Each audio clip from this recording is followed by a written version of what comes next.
And for my peeps that truly care, cause without some of them I wouldn't be here. And they all know how I feel, cause suckers be like playing themselves to have mass appeal. Hey, welcome to the Mass Appeal Podcast. How's your evening going? And are you ready for the discussions and to get involved? Your hosts for the show will be Mark Ryder, the hard-hitting Michael Eunice, and the lovely Michelle Gale. Thanks for tuning in, share the link, and enjoy the show. So I'ma end this lecture and I bet ya, those who kick dirt in due time, I'm gonna get ya. Cause I be kicking the real, while they be losing the race trying to chase mass appeal. Check 1, check 2, check 3. First of all, can you hear me okay out there? Are we clear and concise? Can you hear us? Just check. Just type in the comments. Are we clear? Are we loud enough? Do we need to turn it down? Is everything okay? Yeah, it looks like everything's okay. Okay then, welcome to the Mass Appeal Podcast. We're doing a very, very, very special show this evening. Very, very special show. Got a very special, I keep saying special. Let's start saying special, you know. How can I describe him?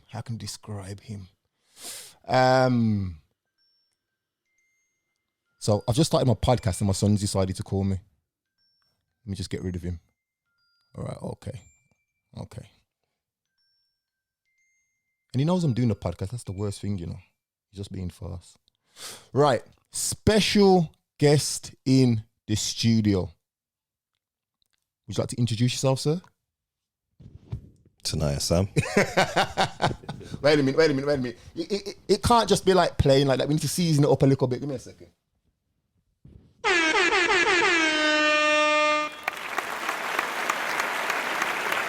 Respect, sir. We got to season it up for him, man. We got to season it up for him. People, please. This podcast is going to be explosive. It's slightly different to what we normally do. So normally I have Mikey here, I have Michelle here, I have Sherelle here. Today I've decided to do something alone, and it's something I've wanted to do for a while, which is sit down with somebody who was involved in gang life, gang culture. We're roughly the same age as well. Yeah, you're a bit older. We're roughly the same age as well. So obviously I would have been growing up while certain things were going on that this individual was involved in. And it's a case of, like many people who are locked in, we want understanding, we want answers, to an extent, we want some explanation as to certain things. So that's why Tanayah is here. I've just got a plethora of questions that I want to ask this man. Before I start, I need to big up the sponsors as always. So big up the Grapevine Off License, 126 Hawthorne Road, Birmingham, B44 8BX. Also, please tag your friends. Like the video, share the video, because the more interaction it gets, the more people will see on your timeline. Right, so as I've said, special guest today, Mr. Tanayah Sam. Tanayah has also written a book about his life, and guys, I can't describe. I'm not even a reading man. And what I mean by that, I have books and I start to read them, but I always end up putting them down. This book, I picked it up and I had to skim through obviously for the pod, but it's so captivating. And I think if you're from Birmingham, in fact, let me turn it around. If you're from Birmingham, when you're reading it and you're detailing certain areas, certain roads, certain individuals, it just pulls you in. It pulls you in. People, you need to go and get his book. Do you want to explain where they can? Yeah, you can get it from www.tanayahsam.com for signed copies. And it's also available on Amazon as well. So yeah, and soon to be available on Audible from February 2021. I've actually told him he needs to turn the book into a screenplay. It can easily happen. Inshallah. It can easily happen. Right, so we might as well get into it, man. come true, man. we might as well get straight into it. Just wanna say big up to each and everyone that's watching, taking their time out. Appreciated. Yeah, there's quite a few people that are logged in already. Quite early. Normally, people tend to join later on, but we have a lot of early listeners, so people obviously want to hear your story. Okay, so let's get straight into it. So, what's your heritage? Most of the grandparents are from Jamaica, but one of my grandfathers is from Guyana. Okay. And for the people that are listening, how old are you? 40. Okay. It's actually mad, you know. I was thinking about this today. The fact that you lived less than a 5-minute walk from where my house was. So I was, Cross Guns. Yeah. So I lived on the road where the Cross Guns was. Alma Way. Okay. So rest in peace, Nikki. Rest in peace, Nikki. I went to school with Nikki. Yeah. So I lived on Alma Way, 23 Alma Way. And when you're growing up in the ends, as a youth, you kind of know everybody. Yeah. Like, who lives on that road? Oh, yeah, my man. Who lives down there? Was it Melbourne Avenue? Melbourne Avenue, okay. Yeah. So from reading the book, I'm trying to work out how, and we're roughly the same age, I'm trying to work out how I didn't know you because we was in the same area. Yeah. Like, I knew, and I think what it was, because you were spending a lot of your time out of the area. Out of the area. There you go. But yeah, it's just mad that I just never knew you until a couple of days ago. I know. It's crazy, man. It's crazy. Okay, so what areas did you actually grow up in? Well, Neutrals up until I was 6, and then from Neutrals to Winson Green. Right, okay. And then the age of 14 moved to Newtown. Oh, so you was 14 when you moved to Newtown. Right, Yeah, okay. yeah. Okay. And Melbourne Avenue, yeah, I knew a couple of people who used to live around there, and then Portchester, and yeah, right, okay. So, early life. So from the age of, say, 4 to 9, what was your childhood like? Was it happy? Was it sad? Yeah. I would say for me that's normal child. So I was happy, man. I had my siblings, had mom, my pops, see a lot of family and friends. Okay. Yeah, man. How many brothers and sisters you got?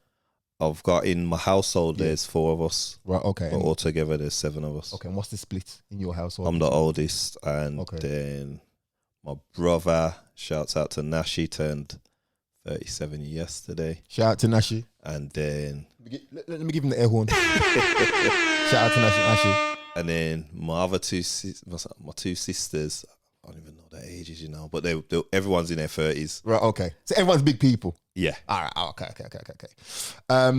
What junior school did you go to? Cromwell, then Brookfields. I don't even know where those are, Cromwell's Neutrals, then Brookfields is by the jewelry quarter, opposite where the Mint used to be, and they turned it into the apartments. Oh, right. Okay. Yeah. I know what you're talking. Right. Okay. That's cool.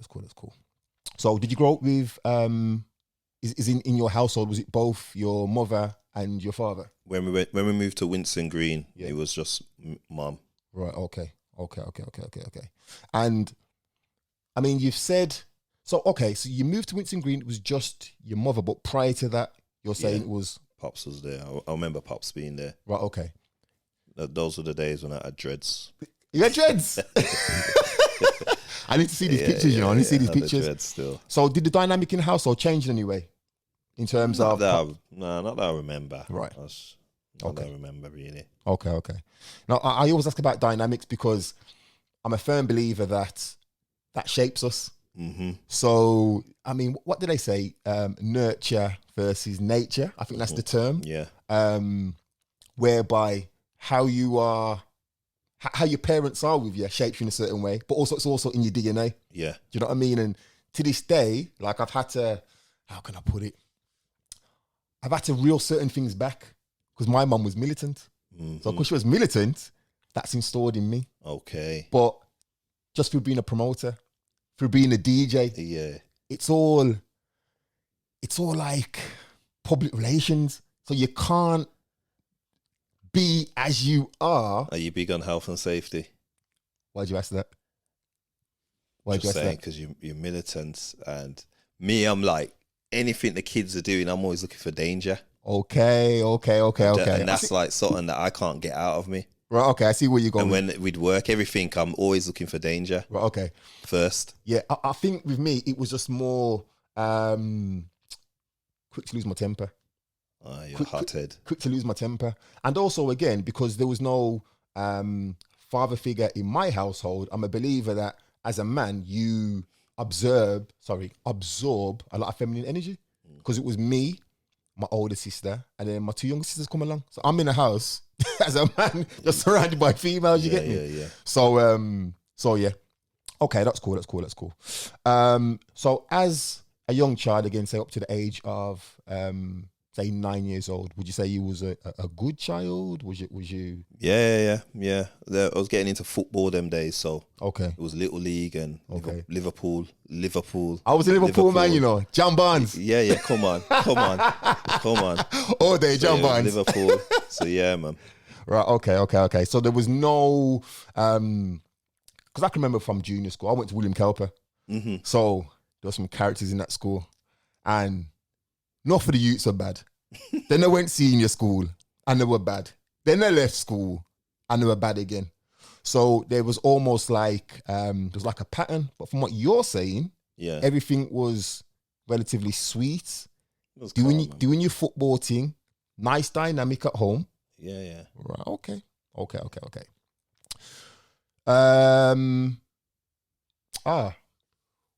What would you say the financial climate was like? And what I mean by that is, so again, talking about myself, Mm-hmm. I didn't grow up having a lot. So it was my mum, initially my older sister and myself, then my two little sisters came along. Yeah. So there was no £100 trainers. No. Yeah, there weren't no top of the line game consoles. No. It was literally lower end everything. You get me? Yeah. So again, you was in the house with your mother, as you said, and 3 other siblings. Yeah. What was it like? And I'll tell you the reason I'm going to ask this question. I think it was a struggle. My mum had me from early, you know what I mean, and then my brother and sisters come along, and she's in the house with us, so she, you know what I mean. I remember her putting in the shift. Yeah, with work and that, but she did that. have support with my gran, my aunties, and there was a support. I remember getting Sega Master System at 10. I do remember getting that. Yeah, Wonder Boy, yeah. Alex the Kid. The Mickey Mouse game. The Mickey Mouse game was the game on that. Nah, man, it was Alex the Kid. No, I remember Alex. The and skateboard Italian team. 90, the football yeah, game. Listen, I remember all of that. Golden Axe. But in because I went St. George's. Okay. And I think it was first year when I got that. So you probably would have still been in juniors. But I remember there was a Mickey Mouse game and everyone used to go mad for it. And a man teethed mine. That's the maddest thing. But I know you're talking about still, my system. So, the trainers and things like that, I had to be the one to get trainers, to be fair. Okay. Yeah. So that's where I'm kind of going with this because, again, I believe that there's a link between lack of finances and people committing certain crimes. Because, you know, you want to get out there. You want to get out there. You want to get it. You don't want to be lacking because everyone else has got the new shit and you ain't got it. Yeah. So would you say that, I don't say a lack of finances, but potentially the finances being spread affected you in any way in terms of you going out there and doing certain things from a young age? Yeah, I would definitely say that, and poverty is like one of the triggers for drawing young people into criminality, but there were other factors as well that played its role. Okay. So I wasn't initially motivated by finances. Okay, but it came with it. Okay. Right. So I've asked you that. All right, we're going to just jump straight into it. People, you need to get this. Where's the book? People, you need to get this book Because from the off, this thing is fire. And what I'm about to speak to Tanayah about now is literally the first page of the book. Yeah? Get this book. So, in the book, you mention at the age of 10 years old that you actually held a gun for the first time. Yeah. At 10 years old, what was I doing at 10? At 10 years old, I was playing with Transformers. I was kicking a ball around the playground. I was crying in the barber's chair when the Indian man was shaving off all my big afro. I didn't want it to go. At 10 years old, them are the things that I was doing. Yeah.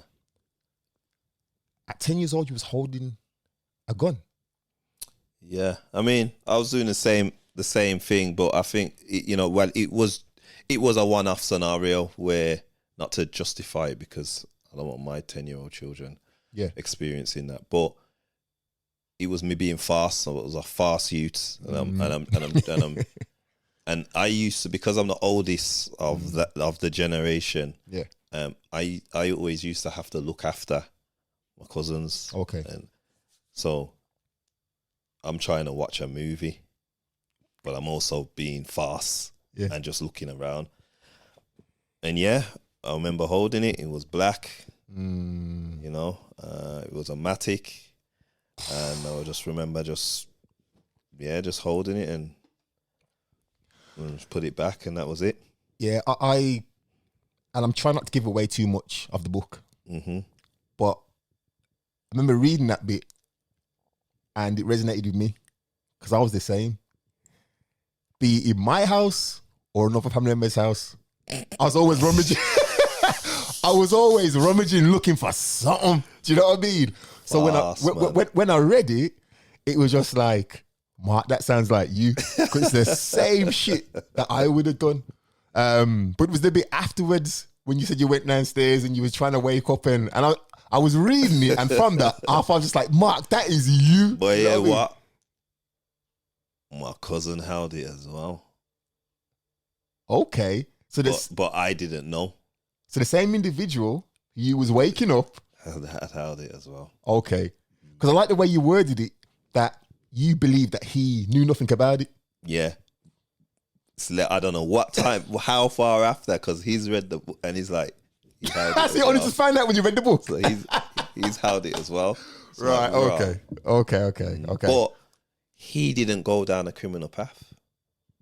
Okay. He's not being involved in no nonsense. Well, the thing is, I mean, an experience can have a different effect on a different type of person. Yeah. Because I know what kind of kid I was, and I would have been shook. I would have been like, right, you know what, let me just push that back and put the clothes back and just act like, you know what I mean? Yeah. Because I'm a shook youth, or I was a shook youth, shall I say.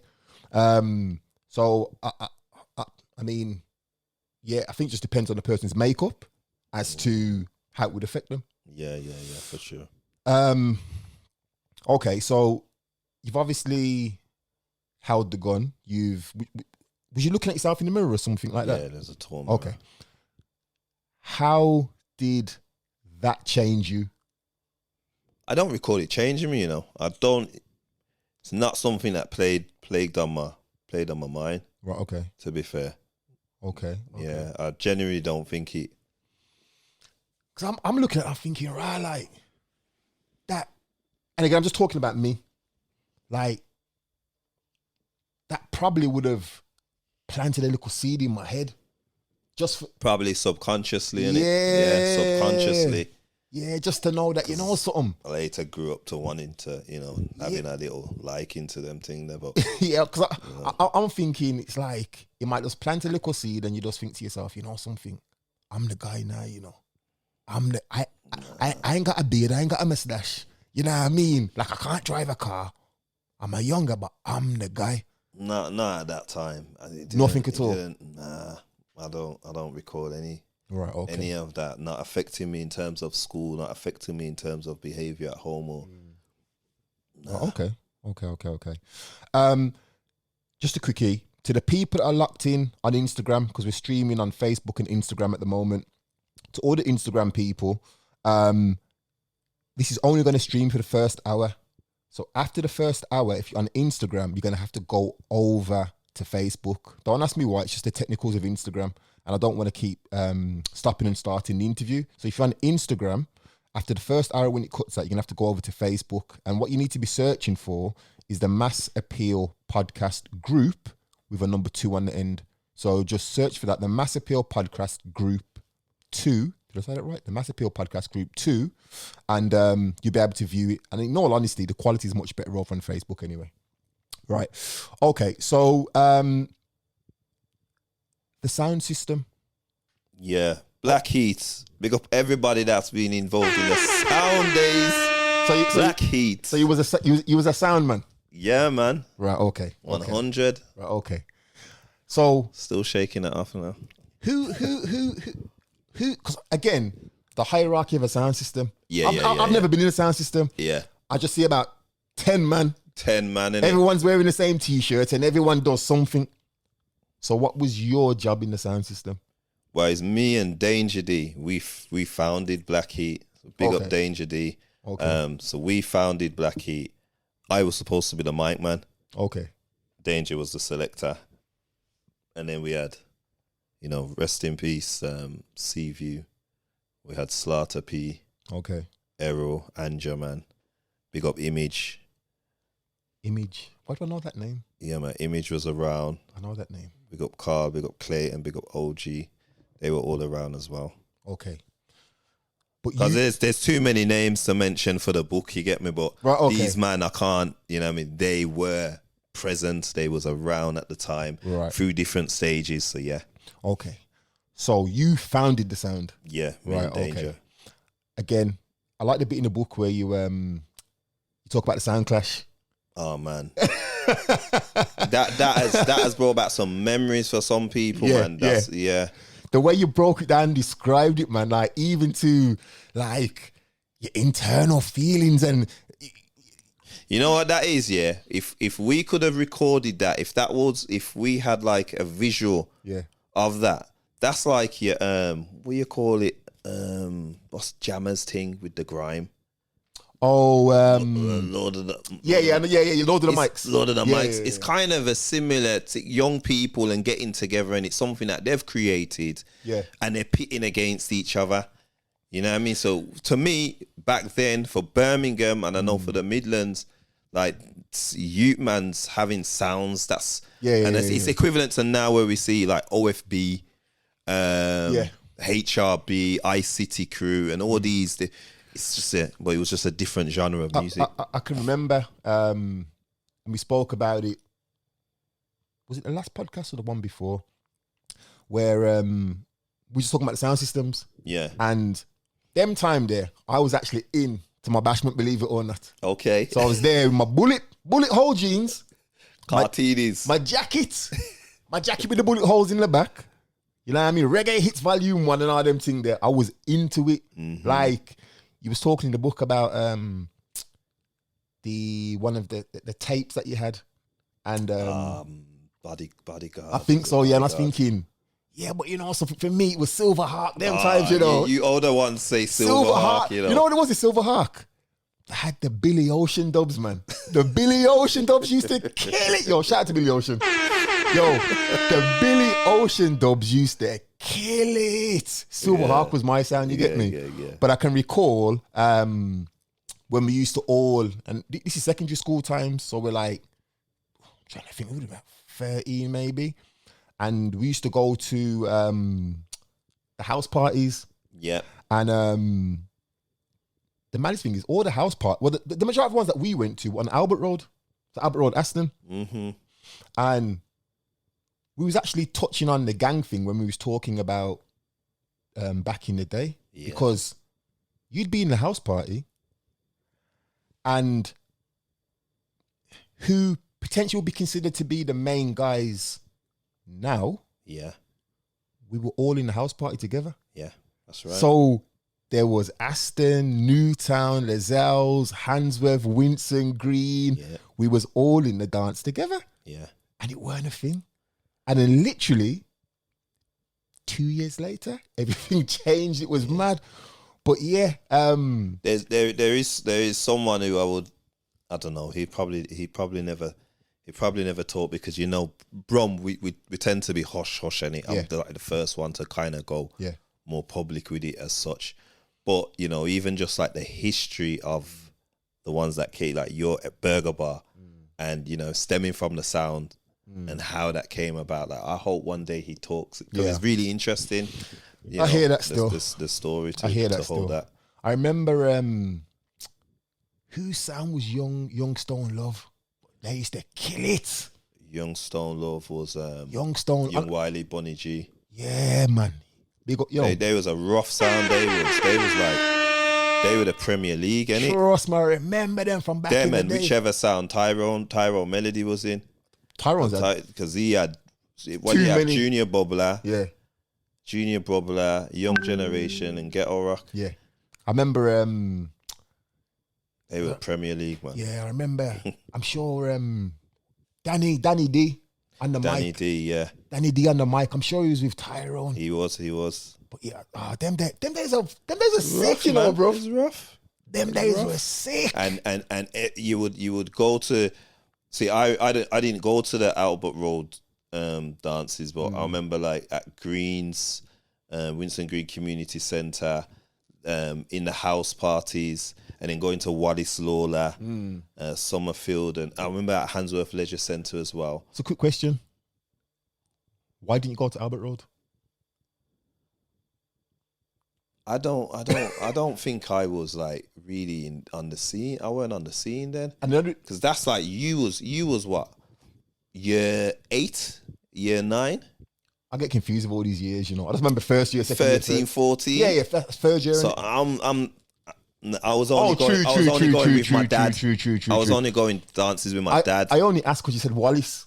Wallace Lawler. And sorry, I'm already thinking you're going areas, you know what I mean? I'm too far ahead of myself. Remember them days? It wasn't a no-go zone. It was love. Okay. It was love. But you know what's mad?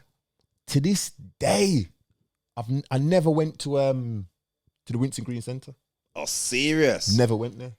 That's like that's an atmosphere. That is. Listen, listen. I'm not scared to admit it. I was a shook youth. Yeah. I weren't going certain places. I just weren't. It was a case of I knew, something.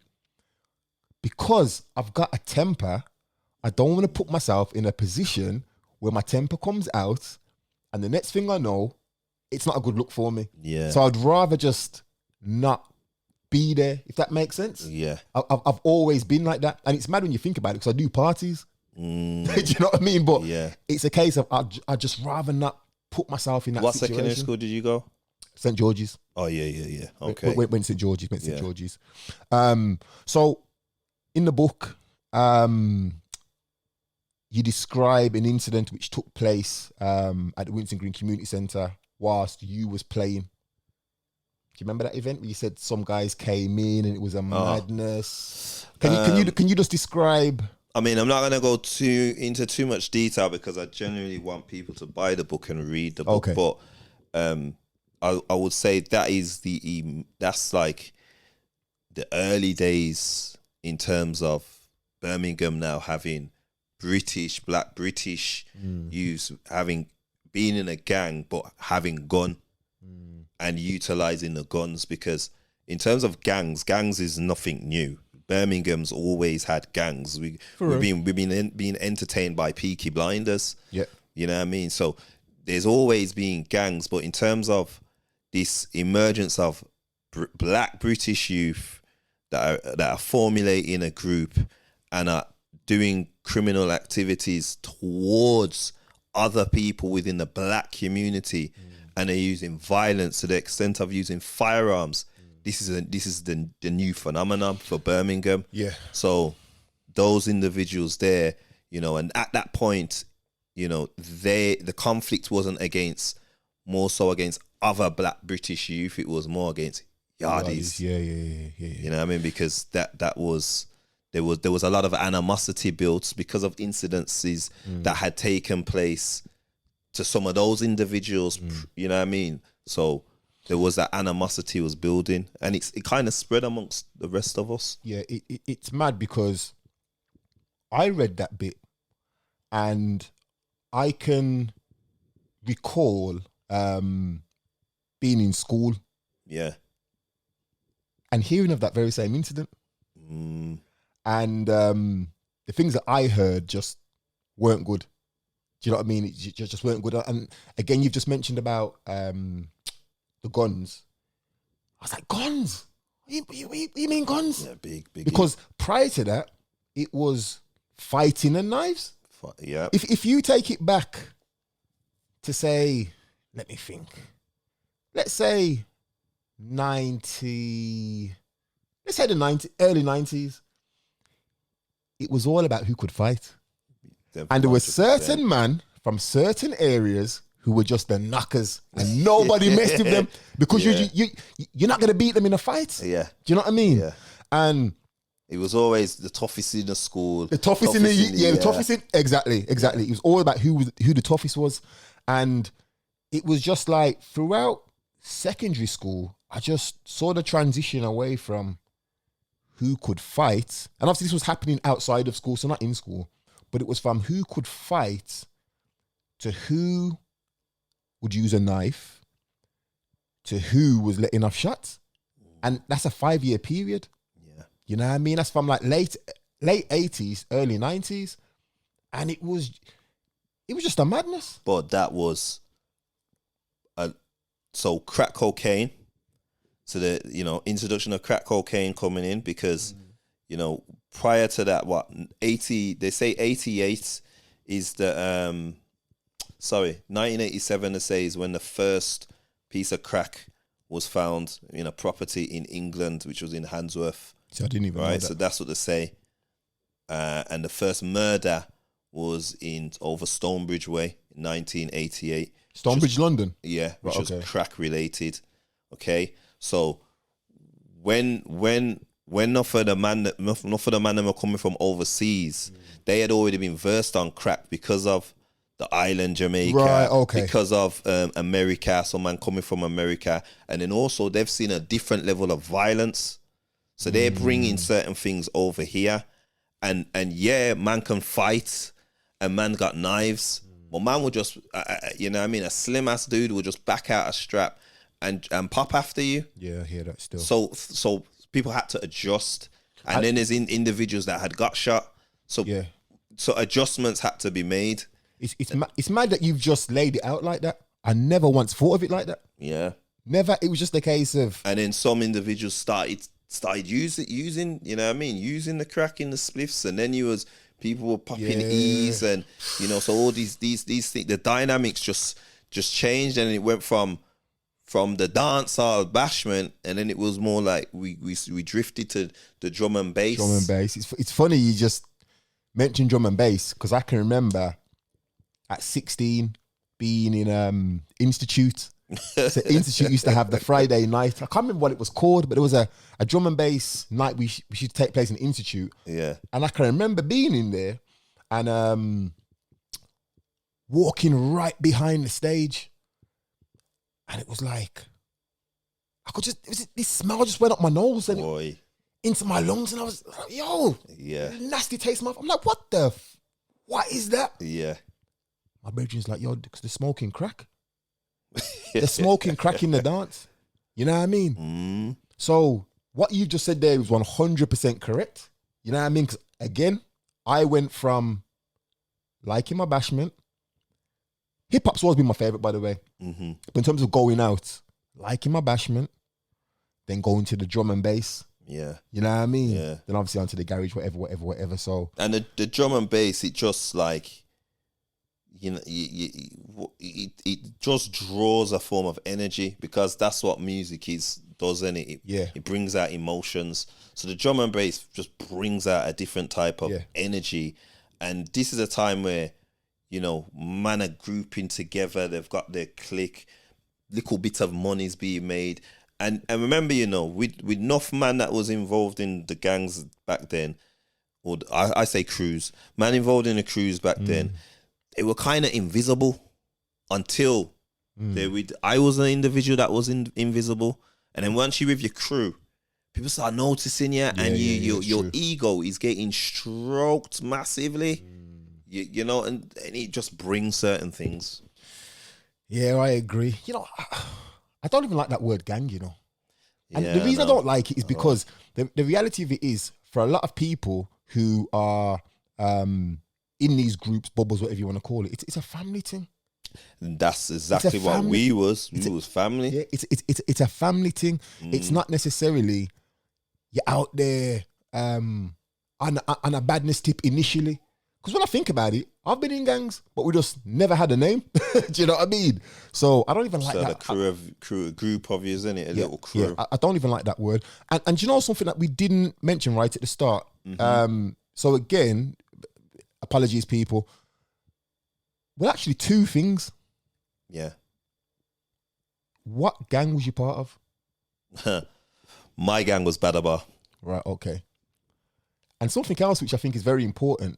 In fact, you know what? No, I'm going to pause that because it's actually a question. Okay. I'm going to pause that. But just for clarification, my gang was Badaba, who I would say we were offshoot of Burger Bar. Okay. But within 2 years, the name Badaba disappeared and it was replaced with Burger Bar. Okay. But I never claimed that. Okay. Still don't. So, and it's hard for me to ask you some of these questions because they're from the book. But I've got to ask you this one. Come true. They're going to buy the book, don't worry. They're going to buy it. I'm going to make sure everyone buys this book. I'm going to hammer this book. Trust me, they're going to buy this book, right? But it was a major... And the reason I asked about the incident at the community centre, because what happened next followed on from that. Yeah. So for me, from reading the book, there was a major turning point in your life. And this was your father showing you how to actually shoot a gun. Yeah. How old was you at that time? 14. Right, okay. So my question to you is, why do you believe he did that? That's a good question. I think really, I guess he would probably need to answer that. My father, again, he was young when he had me, and he was caught up in that world. And so I would say in terms of decision making, it wasn't necessarily the best. Do you think it may have been, obviously he's your father, so he loves you, but he wants you to know how to protect yourself? Yeah. Because again, it's coming off an incident. Was it literally the same night or the day afterwards, or? You know, a lot of the book is incidences amalgamated. Right, okay, I get what you mean. So I get two what you mean. separate, and then it's because Okay. if you notice, the book is a day. Each chapter's 1 day. Ah, okay. Each chapter's just 1 day. You need part 2 of this book, you know. I swear. So there was fear, there was adrenaline, there was a lot of things taking place on the night when I fired the gun, and me being in the room and seeing it in his hand, and so yeah, and like I said, my father was in a to an extent, he was involved in, you know what I mean, in that kind of culture. Okay. So your father has shown you how to shoot a gun. How did you now feel? Because the first time you obviously just held it, looked at yourself in the mirror, but now you've actually let bullets fly. This was an adrenaline rush. Yeah. This was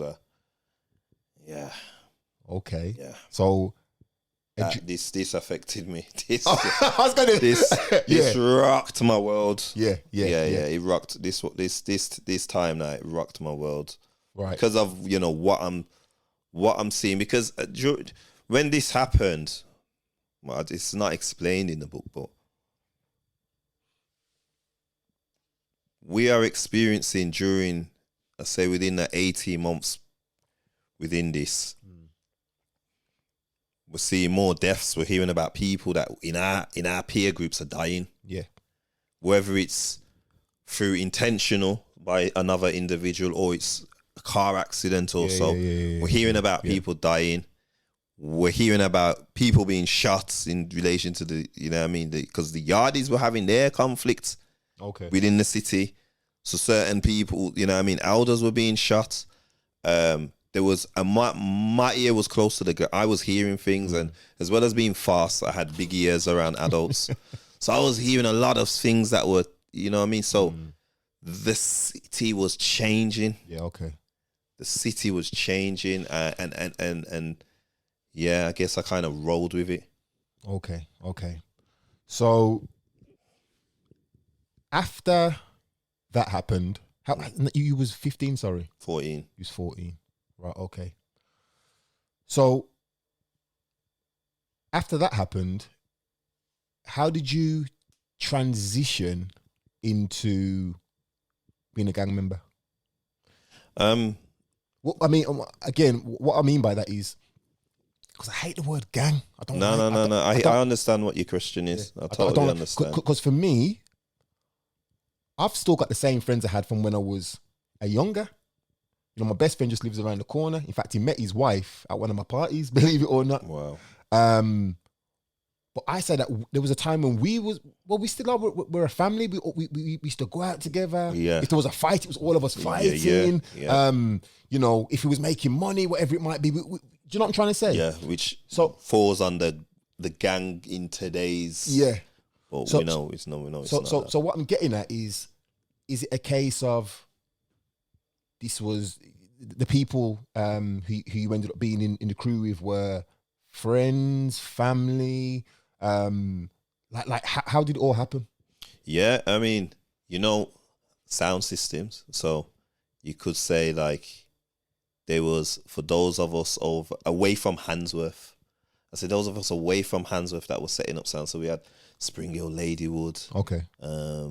you know, Hockley, Winston Green, and that kind of scene was bringing people together, and that's how I was gaining friendship groups away from the lads that I was with in terms of the sound, and then moving from Winston Green to Newtown. So it's clicking with certain individuals, and again certain incidences happening to certain individuals that was bringing people together more. Right, okay. So it's the group started to gain strength. And it was, you know, as I break down in the book, in one of the chapters, you know, the whole how we actually, you know what I mean? And that there is, yeah, I've brought back memories to a couple of them still. I keep harping on about this book, you know. I am not a man who will sit there and just read a book in like 2 days. You see this book? This book is golden, bruv. The bit you're talking about there, I read it twice. Serious. I read it twice. I'm not going to disclose the whole episode, but it's tribalism, essentially. It is exactly that. Do you know what I mean? Prior to that, we're kicking it, you know. We just put a name on it then. Yeah. And with that name came, it's like something entered everyone. Yeah. It's mad because I was reading it and I felt like I was in the room. Yeah, good. That's excellent. Then I felt like I was there, you get me? what wasn't intended has been achieved, because Yeah. that's what I want. And then, obviously, what happened in the house happened. Then Uno Man obviously did something else, and you were saying the feeling you had within yourself. Yeah. The power, the energy. Like, yo. Again, that as simple as that moment was, that rocked my world again, because it sent me on a different path. Right, so okay. so firing the gun sent me to there, Yeah, and then that part there then sent me differently. Got Rachel in the comments saying, couldn't put it down. The book is amazing. Thank you, Rachel. Got Layla saying, great book also. There's quite a few people are locked in Layla. Nice who've one. actually read the book already. Okay. So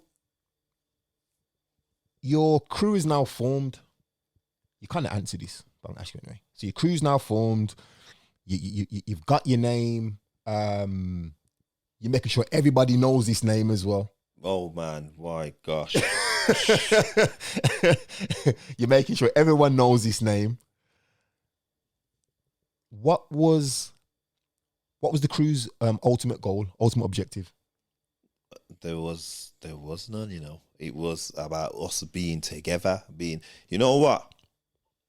I don't think it was our objective, but I believe when you speak, you know, this reason why if you ain't got nothing good to say, you don't say it, is because when you're putting things out there, you know what I mean, things can come back, and we wanted to be better than the ones that were older than us. And as far as I'm concerned, for the little period of era, we was better. And that's what we wanted. And the ones that were older than you, were they like family members? Is that right? Not friends? To me personally, but to others, yeah. Okay. It was some. So basically, the objective was just to terrorize. Realistically, I think that moment there, it was like I said, it coming like we all got let off the leash. That moment there, because we wanted to make a statement. We wanted everybody to know we are Bar crew. But why? Why was you so hell bent on that? Why? There is this thing called invisibility syndrome. And I just say off the top of my head that I think for some, being visible now. And you gotta remember, this is a set of okay, so when you look at me go on a quick tangent. When we look at young people going on a path of criminality, okay, there's like four main things. One is adverse childhood experiences. They call it ACEs. Okay. So when we say adverse childhood experiences, a young person that's gone through something traumatic, i.e. parents dying, parent dying, witnessing domestic violence within the home, being a victim of abuse, physically or sexually, being in a home where there's drug abuse, alcohol abuse, being in a home where there's mental illness, being in a home where there's suicide, trauma, basically. Yeah, being in a home where there's poverty. So that's one. Yeah. So the more of those ACEs a person has, they say it's proven, more ACEs you have, the more likelihood you are to go down a deviant path. Then there's also what we call differential association. So this is a theory in criminology where you are basically shown crime. You're nurtured into criminality. Okay. Then there's grooming. Yeah, so when we hear in the last 2 years, they've spoke a lot about child criminal exploitation, young people getting sent from the cities to rural towns to sit in crack houses. And then there's lifestyle, opportunism. Why people are BS stars on the screen right now. And when you look at a crew now, there's a mix of all of that. It's a melting pot of all those issues, and we're all coming together. There's a couple that are coming from kind of strong homes, but there's an opportunity here. You know what I mean? And with that lifestyle comes, whether it's around notoriety, reputation, status, and status. What people don't understand is a form of capital. It's social capital and it's status. And some people trade status with finances. You get what I'm saying? When I think of social media, that's what I think. Exactly. Like status and likes and all that kind of shit. It's like, that's the new money. That's the new currency. That's it. Exactly. Right, okay. So that's what was going on with us. All of that stuff going on in a mixture of like-minded, roughly, it was like when we started, the youngest were 13, and then the oldest were 15, going on 16. Serious? So that was, yeah. There were some members that were 13. Okay. And then there was going up to 15, 16. Okay. That was the age bracket when we started. Natalie says, I'm buying the book. You need to, trust me, you need to get this book. www.tanayahsam.com or from Amazon. listen, it'll be all over my Instagram or my Facebook and that. Again, for the people that are on Instagram, it's going to cut off, I think, in the next sort of 10 minutes. You need to go over to Facebook, search for the Mass Appeal Podcast Group with a number 2 on the end, and you'll see the live stream. So the Instagram people, you're going to need to go over to Facebook. Stacey's asked the question here, actually. She says, how many members were in the group roughly? When we first named, it was 12. There was 12. 12 individuals was present. I would say there was probably two more missing. Right. But there was, yeah. I can't believe you lot were so young. Yeah. I can't believe you lot like 13, like. And you know what? In fact, probably 12. Serious? Yeah, they were 12, actually. They were 12. Jeez. We was 15. Okay, so you've said that your crew was an offshoot of the main crew representing. Yeah. So at 13, 12, 11, 13, whatever, did you have the same animosity towards Aston, Newtown, those types of areas? So was you like fully on board with all of that, or was it a case of, you know what, we're an offshoot, but we're going to do our own thing? That wasn't there. At that time, that wasn't there? No, that wasn't. Oh, well, okay. So at that time, there were individuals rolling with each other from the different crews. Right, okay. So we're talking... Yeah. Right, okay. But there were individuals from, because Johnson's had formed, Burger Bar had formed, there were individuals that were having fights. There were individuals that didn't like each other. But in terms of to say there was a full-blown animosity, I'll stand before any of them and say you're lying, because I remember mans being together. Right, okay. You know what I mean? So that came slightly down the road, which, again, I'll give you my perspective in the book. There's other people who will be able to say, no, actually, they remember X, Y, Z. But from what I experienced and what I saw, I break it down in the book. Okay. Shout out to my IG people, man. Everyone's saying I need to stop it and start it again. All right, listen. When IG goes off, what I'm going to do, I'm going to just pause this interview for 5 minutes, and then I'll get it back on IG. Right, so IG people, I'm going to keep on IG, but I'm going to pause it for sort of 5 minutes. So Facebook people, bear with us. I'm going to pause it for 5 minutes, and then I'll put it back on IG. So I reckon it's due to go off any second now, you know. So I'll tell you what I'm going to do. I'm going to just play some music for 5 minutes, not even 5 minutes, and I'm going to restart it on IG. Is everyone happy with that? Or you IG people moaning and cussing? I've got quite a few questions here, actually. So when we come back, we'll answer some of these questions and then we'll carry on with everything. So just give us 5 minutes. I'm going to just restart the IG. Check. Right, Instagram people, you should be back on now. I'm hoping you're back on. Once again, thanks for everyone for tuning in. We've got Tanayah Sam here discussing his life. He's got a book out, which is absolutely brilliant. After Hardship Comes Ease. I believe you can get it on Amazon. In fact, you can, because that's where I got my copy from. You need to go out and get this book. Stacey, you've put a question in the comments. I don't fully understand it. You've put, I'm interested to know what was the blah, blah, blah, blah, blah. Can you rephrase that, please? Maybe it's me being slow, but I don't fully understand what you're asking there. So if you can rephrase that question, that'd be brilliant. Tonight I've got a question for you from Irina. She's put, what role, if any, did young girls play in the group? There was three girls that did roll with us, hang with us. So we would have classed them as part of us. At that time, it wasn't the violent stage. It was more just the hanging out and the antisocial behaviours. So they were present. In terms of females, females have always been like an attraction.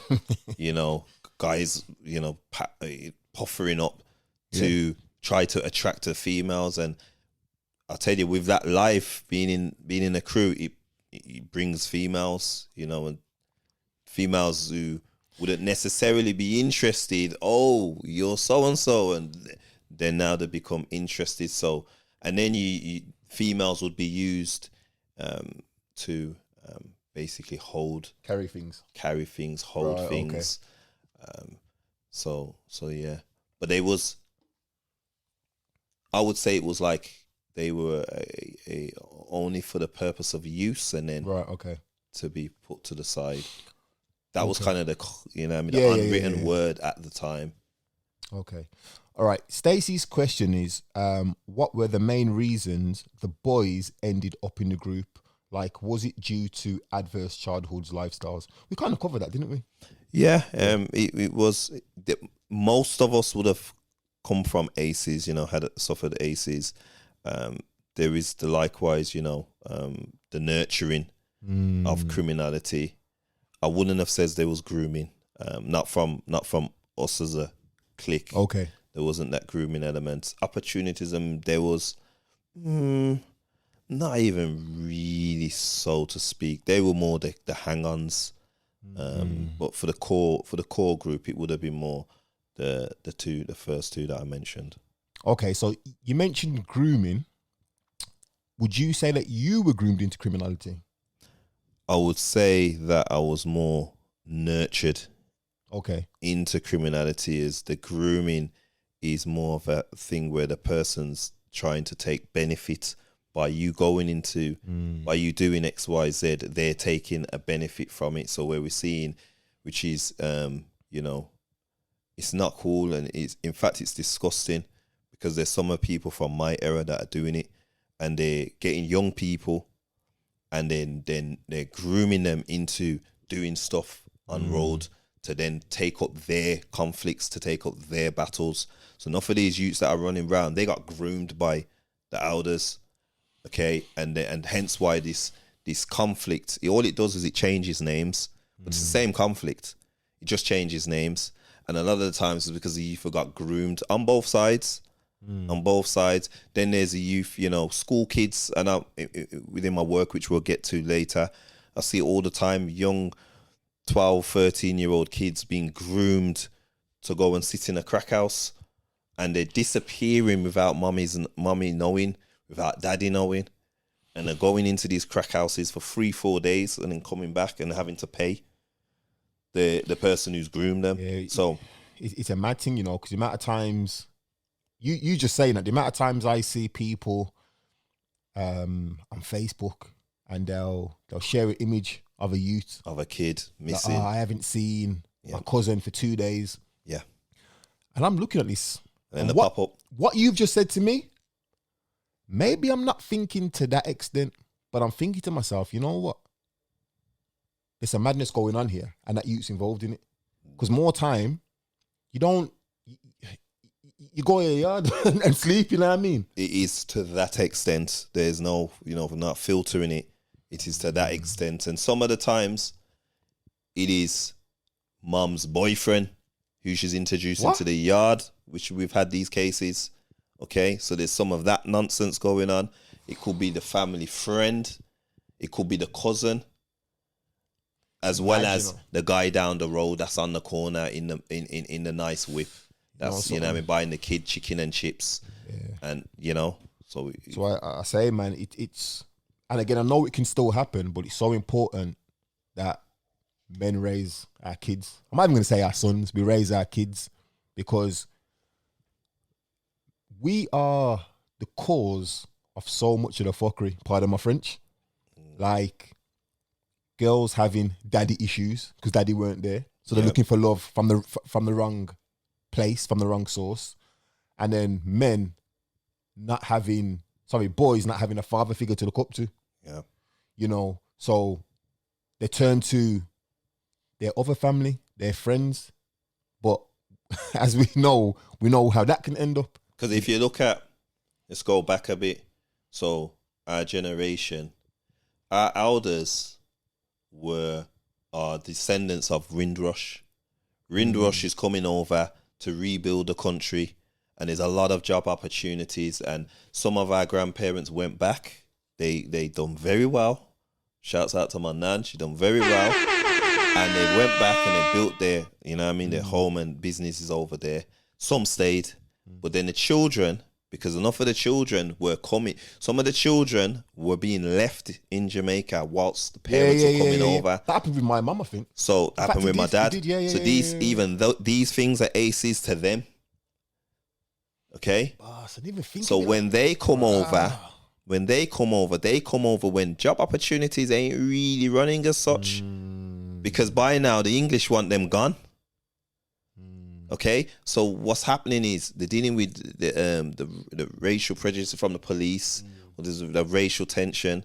Hence why we're seeing the riots of, in Brixton, Moss Side, Handsworth, and so they're feeling rejected. That's why a lot of Rastas come about back then. Yeah, it's because you know what, bun the church, bun what unaran. We're working with this because Rasta at the time was speaking a language of. This is, of feeling disenfranchised with what Babylon are deal with. Okay. So then now you've got a set of youth who they're lost. They don't know, like they're over here. Where do they fit in? They can't get no work. They're dealing with the police. And then crack comes into the mix. And where are we? We're the little kids coming up. So it's a mess for us. Yeah. It's just, you get what I'm saying? It's just a timeline of madness. Hence why when you look at the breakdown of timeline, you can understand why the youth are where they're at today. They've got great opportunities.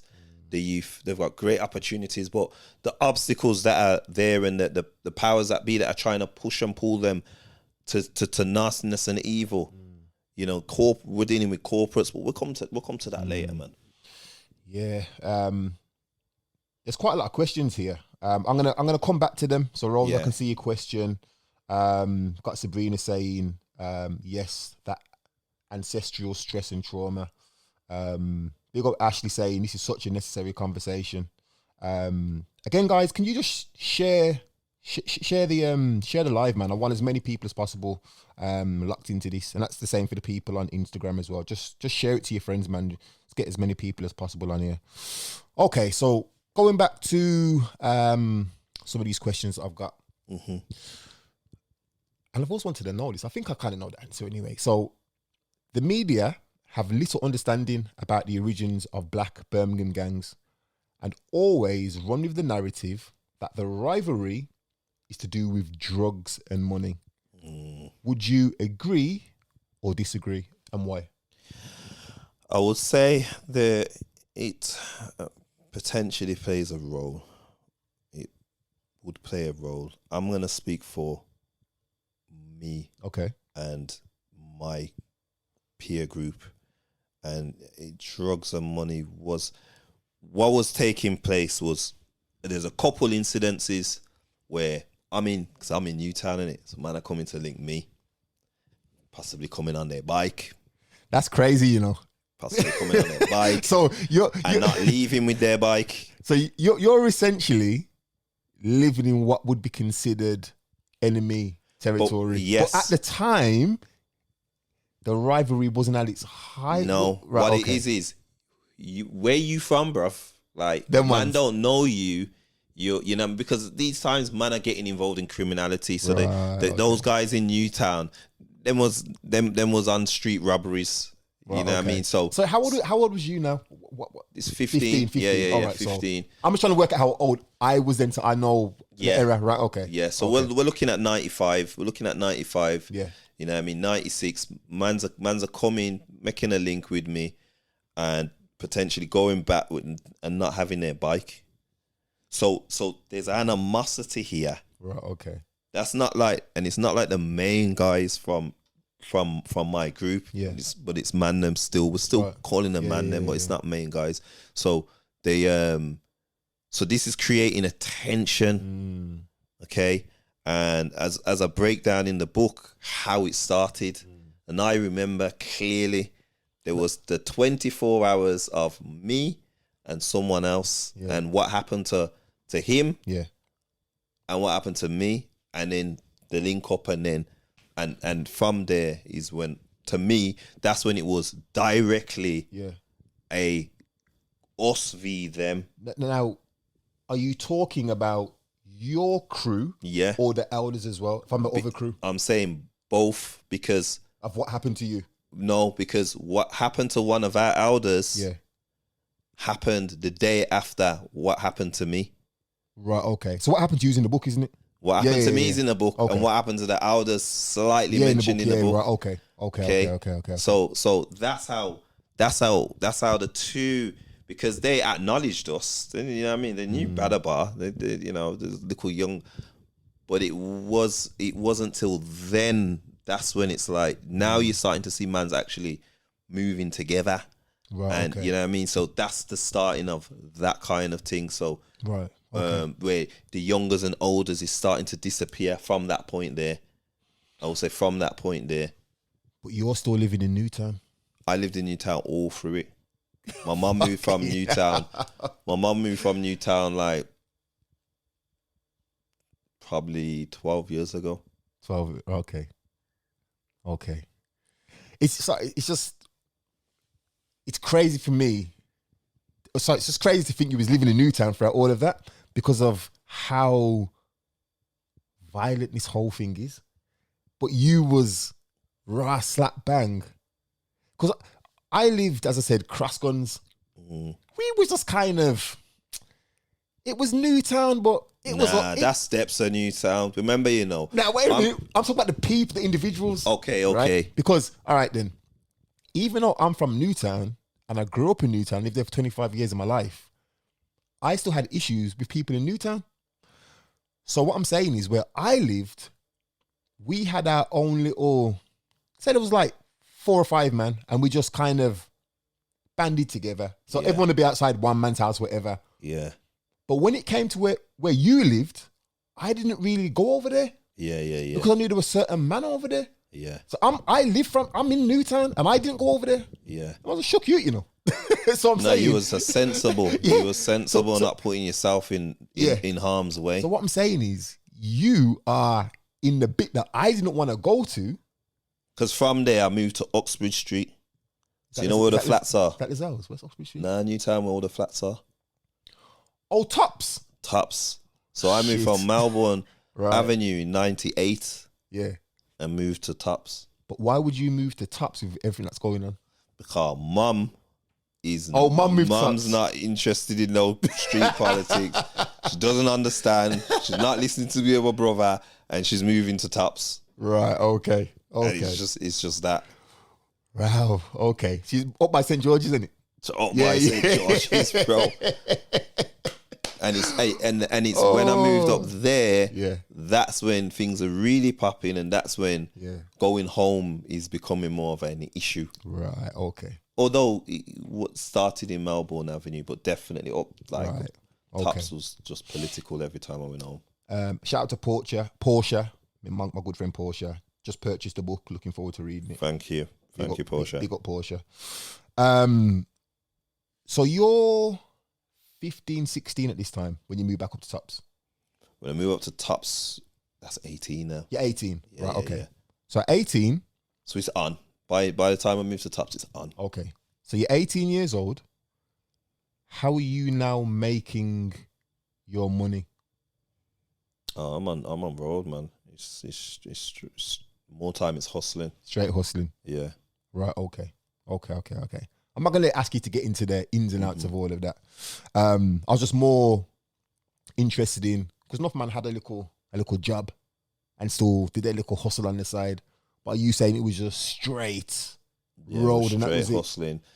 I had one job, which there was me and 2 or 3 others. We got a job from an agency at the warehouse up by Middlemore Road. I'm terrible with them road names. Top Handsworth. I can't remember it was a logistics company. You know about like behind West Brom football ground, them sides. Kind of over that okay. way. So we was there, and I think we lasted about the 3rd night, and we spotted the laptops. There was a pallet of laptops, and yeah, we lost. That was it. Yeah, Shout out to the laptops. and that was it. that Go was on. it. Yeah. So when you left secondary school, was college just not an option? Nah, man, that college thing. I was in jail In fact, I was in jail. So I was in jail. Okay. I was in jail at 16. Came out, and you know what?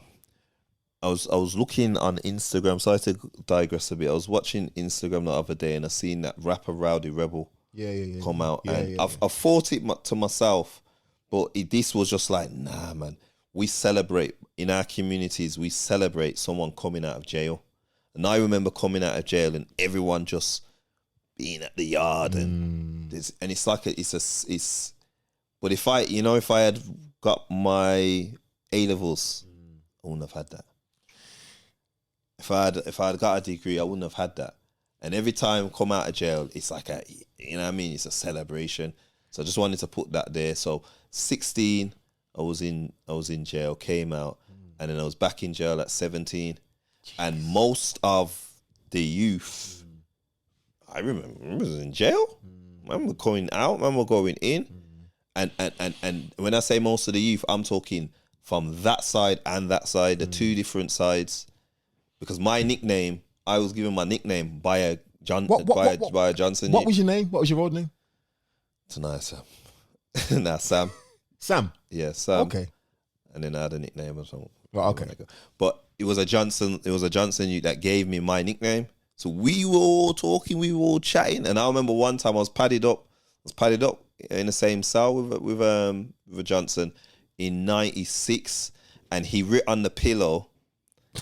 he writ on the pillow Johnson's crew, and he put all the names. And I remember and he went out. I think he went out for a visit. Turned over that pillow and put Badabar crew, and I listed all the names, and that's when enough man who didn't have nicknames, I named them their names because I've written it on the pillow and just made up names for them and just listed. So there's a pillow with a bag of names. Crazy, man. Crazy. So there weren't no college that was not in there. Okay.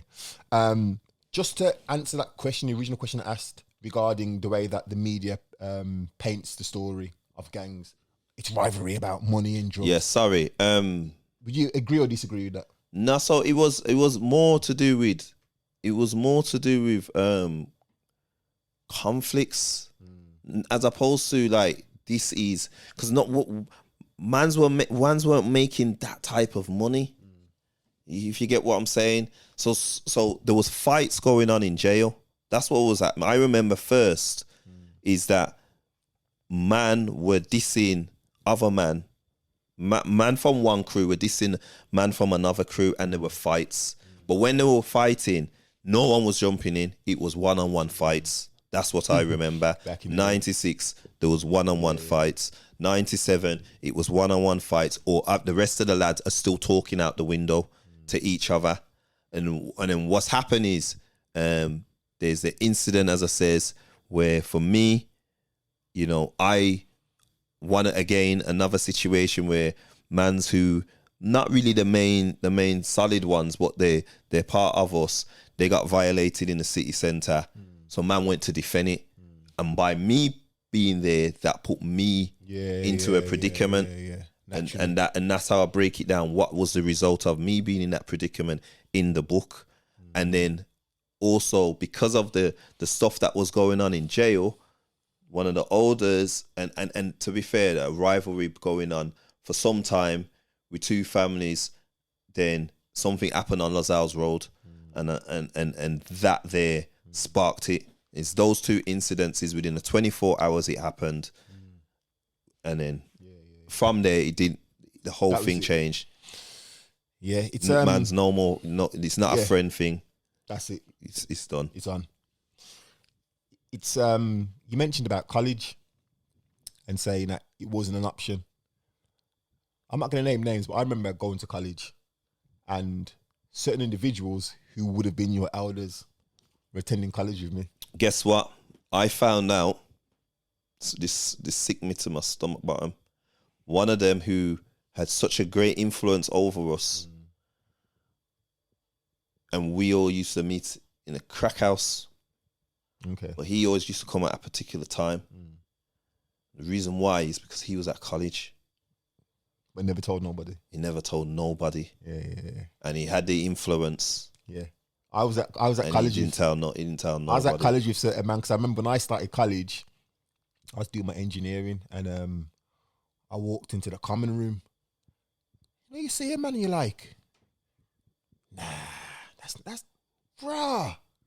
What are you doing here? You know what I mean? You lost. You know what I mean? Like, man are at college, bruv. Man are at college. So okay. You again mentioned in the book about having a partner was frowned on. Yeah, having the What? I don't understand that one. when I said that, it's so as I mentioned earlier, like females, you kind of where you need them, you utilize them, and then they're discarded, and you definitely don't put them above the crew, above the man them, and you don't share your time. So you go make a link, but you come back in it. You don't get too cozy. So that was official protocol. It was unofficial protocol. Yeah, so it was never spoken, but you just knew. That was a pattern. Yeah, that was a pattern. Right. So that's why when I got into my initial relationship, we kept it on a quiet. It's only when I went to jail, that's when it became known. See, again, when I read that, I was just like, what? Yeah, I know. So I can't, wait a minute, you're trying to tell me I can't have my girl and, go and it's chill? not that no one would say you can't have. It's the aggro that comes with it. Okay, so when it became known, there's individuals which their characters started to come to light, which shows in the book, giving her problems. You know what I mean? And it's more, I suppose it's probably more to protect her than me. So when you think about it then, like, as unofficial as outsiders might look in at the group, as in, there's no rules and man are just wilding, there actually was protocol. There's structure and there's rules. Just like when you go into prisons, there isn't nothing written down, someone giving you, but there's a code of ethics, a culture, there's almost. laws, and you stick to them, and when you violate them, you get dealt with according to the laws. Okay. So you've been to prison on a number of occasions. When you was incarcerated, who was there for you from the outside? So who supported you from the outside? Right, the initial times it's family and it is friends, and then as you start notching up them numbers, people start getting tired, especially the family. Is like, you're back in again. I'm not coming, you doing this on you? You doing this?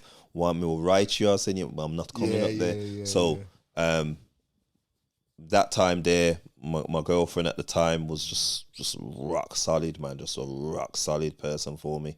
It was the missus basically. Yeah. And there was couple of them, and then would come true. You know what I mean? Couple. Yeah, I was just asking because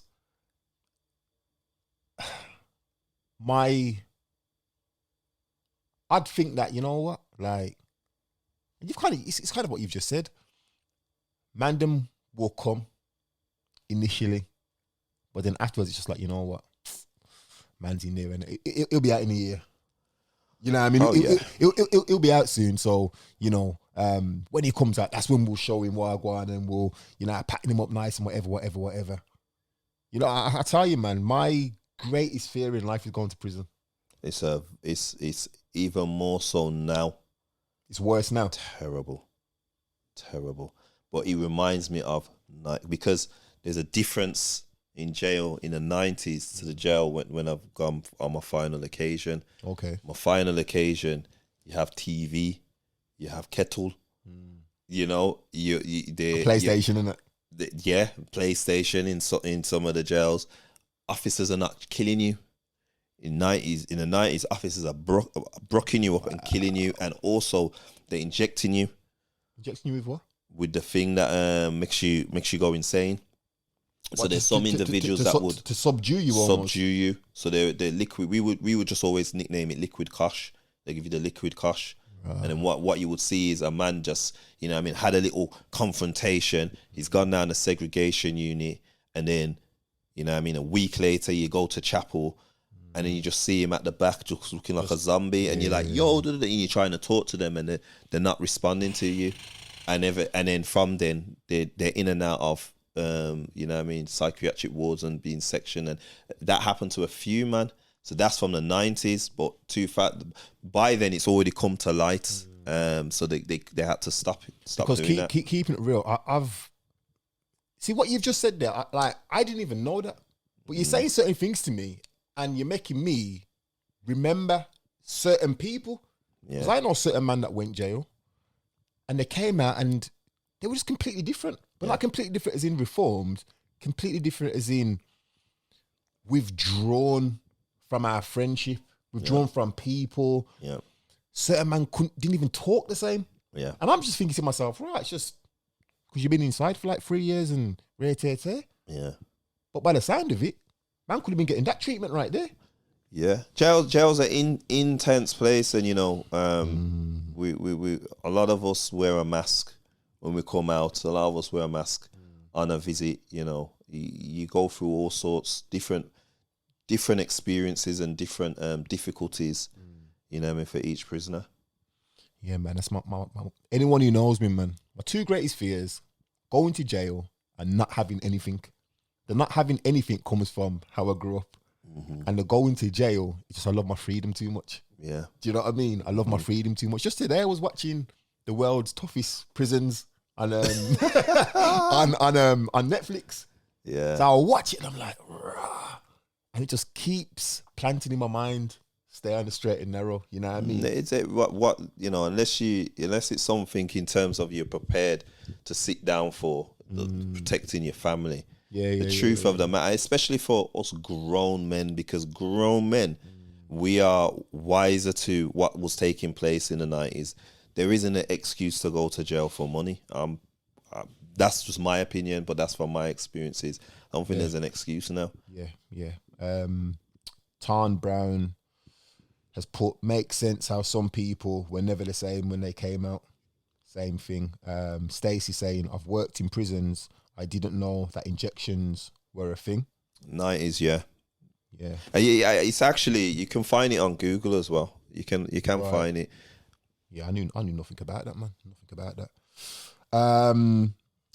So, can you give a summary of what prison life is like? Daily routine, the dynamics between the gangs. You've already said some of this, and also between certain faiths, so Muslims, Christians, etc., and also the hierarchy. So how does it all work? Okay, so if I'm gonna have to speak more present as opposed to back then, because back then when we was going to jail, there weren't no one weren't really Muslim. I was one of the first people from our peer group to turn Muslim. You know what's mad? There was sorry to cut you. Sorry. Yeah. There was a period in the 90s where enough of the man them were just turning Muslim. That's your group and older. Yeah, was it Inchai Mans? Oh, yeah. Inchai Mans, yeah. So the Inchai Man them came. Yeah, I remember the Inchai Man them, I didn't remember, but I know them all. So they, so I know when they all came. But for my peer group, I was, I'm sure I was the first, other than Maxwell. Right, okay. I was the first. So going back to the prison life, sorry. So back then it was 23-hour lockdown. We were 16, 17. It was 23-hour lockdown. And when I said 23-hour lockdown, that's for 3 days. We ain't coming out except for going for our breakfast, going for our lunch, and going for our dinner. And then on the 4th day, we probably get a bit of association for 45 minutes. I get a shower. Sorry, and that was just blanket across all prisons? That was how it was in Brinsford. That's how it was in Brinsford. Yeah, that's how it was in Brinsford. So that was a place where enough of our era went to. Was Brinsford. It was just straight lockdown, and it was intense because there was no TV, you know, unless the library come round, you can't get no books. And them days where people have to send Source magazine, you know what I mean, Hip Hop Weekly and Hip Hop Connection. Yeah, Hip Hop Connection. So that's your reading material, realistically, or Donald Goines books. I don't know if people know about Donald Goines from jail, going to the segregation unit. And what we used to do is put batteries. We had to buy batteries and put them in the back of the stereo and then we would have clashes because With your all tapes? the activity with the tapes, all the activity used to take place at the window. Right, okay. You know what I mean? The window, there's a cage on the window, so it can only open so far. Yeah, but you spend most of your day at the window. Right, okay. There's blazing matches between each other. You know, it was, and it's funny because as difficult as that was, Yeah. it to me in my head was fun times because I was so young, and that's what was going on. I got be some fair, mad jokes. That probably kept you sane. Kept us sane, know what I exactly. But then fast forward going to jail as an adult, boy, you know, as much as yes, there's TV and there's it was just intense, man. The drugs, you know, by then they've reduced the people in the mental health asylums, so they're putting them into mainstream prisons. So you got a lot of mental health issues within the prison. The suicide rates is it's crazy. It's shocking. I experienced it when I was in young offenders, but it was mad intense for the adults. And then you've got obviously the by then now the Muslims are more established. Black Muslims are more established now, reverts in the prison system, and a lot of them are gang members. But within Islam, once you turn Muslim, you're brothers with your fellow Muslims. So whatever beef and issues you've got, you have to eradicate it. Better you just don't talk to them and don't come by them, but you can't have no beef. The brothers will get onto it. So that's why you'll find you'll have two men who are warring in on road. They go to jail. One's Muslim, the other one turning Muslim because he understands that the rest will get onto him. It can be a problem. But once he turns Muslim, he's gained security. No one's troubling him. I was watching an interview with, I can't remember his name. He's a Liverpool gangster. Oh, Danny G. I was in jail with his brother, and I worked in a jail with Danny G. Darren G. Darren G. I heard his brother's a bit of a madman. Worst neighbour I had. Yeah, but I was watching an interview with him a couple of weeks back, and he was talking about Islam, and he was basically saying what you've just said. He said, when people come to jail, and he said it doesn't matter what colour they are, a lot of them turn to Islam. So the reporter asked him why, and he said, because once you convert, you are now a brother and you're protected, and essentially nobody is gonna mess with you until them G's try to go against the grain, and they're the ones that created the conflict between the Muslim brothers and the Scousers. Right. Okay. They tried to go against the grain. It's a big conflict in the prison estate up north. Big conflict. Does that tension still exist, or is that tension still exists? Serious? Yeah, right, okay. It's a big conflict. Okay. So with the Christians, they don't have that brotherhood as the Muslims do. So that's why the Muslims is, like you watch them American films and a man just comes into the prison and then, you know what I mean, the brothers just approach him and give him shower gel, give him toothbrush, and they don't know him. That's the love. That's what you get in British prisons now. And so wherever you go from your brother, whatever prison you land, there's brothers there. They're gonna take you in. But it's not as unified. Question. So if you are black or white, are you accepted just as much as if you are Asian? Yeah. Okay. Yeah, indeed. And you have, okay, so let's look at the 90s. Remember, Asian males predominantly were decent, they were all right. They weren't involved in nothing. You had some on Lazar's Aston. You had a few up Allen Rock, but it wasn't a thing. But they, as a group of them says to me, they saw the Afro-Caribbeans looking like they're having fun. And they started to get involved with the heroin trade. Right. So they go to prison, but there's a lot of Afro-Caribbean in prison. And what's happening is there's a trade-off. They're sharing information around Islam. And when Islam, when you look at the history of the Caribbean and those that were taken from Africa, a lot of them were Muslim from over the West African region. Right, okay. So certain things are within the DNA. When you start to hear certain things, you're like, see it, and it's a place where you can think, and it's similar to the Bible, same prophets, you know. So you're gaining that information, but for me it's a bit more tighter. For me it's more resonating. So for me personally, that's why I accepted it. So what you're having is Asians are taking on the road politics, they're taking on the culture, and brothers, black men are taking on the faith. So hence why now you see you go out the road and you see two Asian, two black men rolling a whip, and they probably go to a Friday prayer, but then they're up and down selling their nonsense. These are all the trade-offs from in prison. This is all from prison. See, I don't know any of this. Yeah, it's all of these relationships developed in prison. One thing that I do remember is just talking about the dynamic between Asians and black people on road, so not necessarily in jail. There was a time when there was certain black men who used to love robbing Asian guys. Love robbing Asian guys.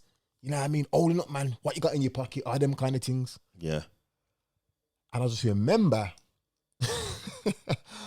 in the 90s, that just dissipated because the Asian man were like, you know something? No. We're not having that no more.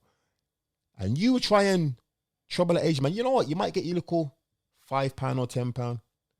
But then 20 cars are pulling up. Yeah. And when them 20 cars are pulling up, you're getting it. Yeah. And man soon realized that, and all that stopped. Yeah. All that stopped. Then the Asians, as you've said, they started having their own gangs.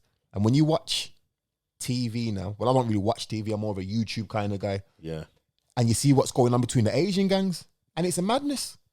You know what I mean? Last year, they, in terms of numbers, I think they pipped everyone in terms of the conflict that was taking place over, and then even some parts of this year with the lockdown, their conflicts, you know what I mean? They bodies drop as a result of their conflict. And then you've got Somali community now that have taken on board. But what it's deeper than we've got a thing where it started amongst the Afro-Caribbean community, but it is very profitable. It's very marketable. And so it doesn't matter who comes into this country with the African youths them over in London, whether it's the Somali youths them, it's the Asian youth them, now we got the Albanian youths and the Polish youths. They all fall into this thing, this melting pot, because this culture is driven by devils that are making money off it. And it's the most attractive culture right now. Hence why hip hop is the biggest grossing music genre in the United States. It's true, man. It's true. I mean, I think I'm a positive person, but I tell you, man, my taste in music is negative as hell. Right? Like, bro, when I'm in the gym, I will not listen to anything but drill music. And the drill artist that I'm listening to, like, it's demonic stuff, but it makes me like bang it out. But I will listen to it, and then I come out the gym, get in my car, and I'm back to normal. They're using the same drums as the drum and bass. Yeah. It's the frequency. Yeah. You know what I mean? I forgot where I was going with this, because I think you mentioned music, didn't you? Yeah. I think you mentioned music. But they're okay. So you've got the youth who have the opportunity, because again, when you look at all the youth over the years, they've always had a music that speaks their language, which they are 100%. Able to express how they're feeling. So drill is only a form of expression 100%. For the youth. 100%. Okay, but then you've got man them over in Sony and Virgin and Island Records who say this is profitable and marketable. I see what you mean now. Say you brought so it back around. They will step in now. So you've got a youth who's coming from, you know what I mean, some of the issues that we've spoke about, and his friends are coming from some of the varying push and pull factors, and they're in a deprived community, and there's historic violence within that community, and then, you know, one of them starts to rap and gains a little bit of buzz on YouTube. They're saying what they did in America. They will do it here. They will come. They will offer them a deal. The kids don't actually realize that the deal that the people are making more money off the young people than they realize. Okay, throw them some material goods. So all you got to give them is a watch. Yeah. Give them some designer clothes. Give them a money for a Rolls Royce in a music video. You got them, man. And you've got them. Yeah. And then what happens is the youth in their rival area see that. And so it's back and forth. So now you see music as a means for the music is a means for the conflict. The music translate what's taking place. I can't remember what the group was called. Just yesterday, I seen them. Some Newtown youths, and Is it Nine Boys? I don't know. It was on Instagram actually. I follow a drill page on Instagram. I like to know what the youths are getting up to. Yeah. It's important to understand what's going on. This tune come on, and the tune was banging, and I didn't realize it was from Newtown. Then I'm watching the video, and then they had I think they had Yellow Park. Yeah, you know, I think that was in the background, or something was in the background. Mm-hmm. And then I heard a lyric, and it referred to a Handsworth postcode, and then it followed with "You'll get splashed." And it's only then I woke up like, rah, you man are like proper on it like that. Yeah. And this song was on an Instagram page that's probably got all 10,000 followers. Yeah. And I'm just thinking, rah, like, I'm listening to the tune like, yeah, this is all right. And I heard that lyric and I stopped straight away. Yeah. And it's a madness because it's just been perpetrated.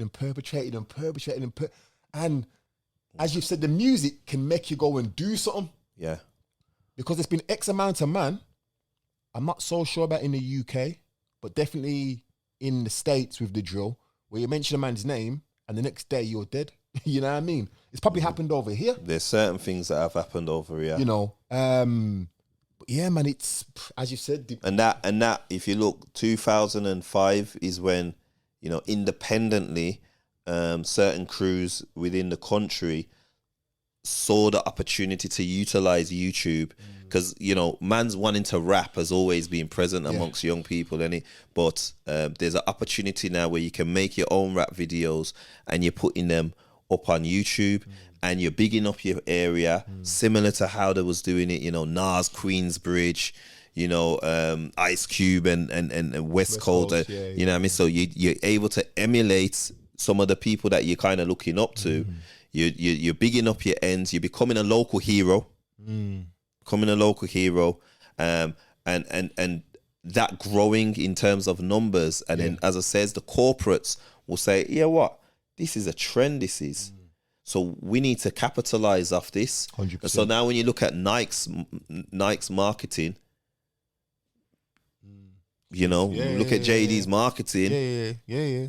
They know who they're targeting. Yeah. They got pulled up actually. I think it was either JD or Nike where they was it a mask or something? Nike had the mask. Puma had the house party. Puma had the party which was styled after a council estate drug dealing. Yeah. They're all and they know what they're doing as well. They're all financing this thing. So this is why, in terms of young people and the conflicts today, it's only going to get worse because of the finances involved now. There's money. In our time, there wasn't finances. And there was no social media. And there was no social media. It was more, I don't like you. When I see you. And it's, you know what I mean? And then it just kind of escalating. Deep stuff, man. Deep stuff. Stuff even. Time is it? Do I need to start the Instagram again? Let me just double check for all my Instagram people before I start cussing me. 1 second. So Instagram. Okay, Instagram got another 12 minutes before I need to start that again. Question. So you found Islam in jail. Yeah. When you left jail, why didn't you 100% convert? One, because I didn't understand. I understood the concept of worshipping only one God, and God alone. Yeah. So I understood that concept. I read parts of the Quran, and I felt I believed in it. But in terms of the obligations for, the ritual practices that I'm supposed to carry out as a Muslim, I didn't understand what I'm supposed to do. I didn't know how to pray. You're supposed to pray 5 times a day. To know when them times to pray were. And I didn't know where to go to make contact with Muslims. Right, okay. Because, as I says, I was the only one in the peer group.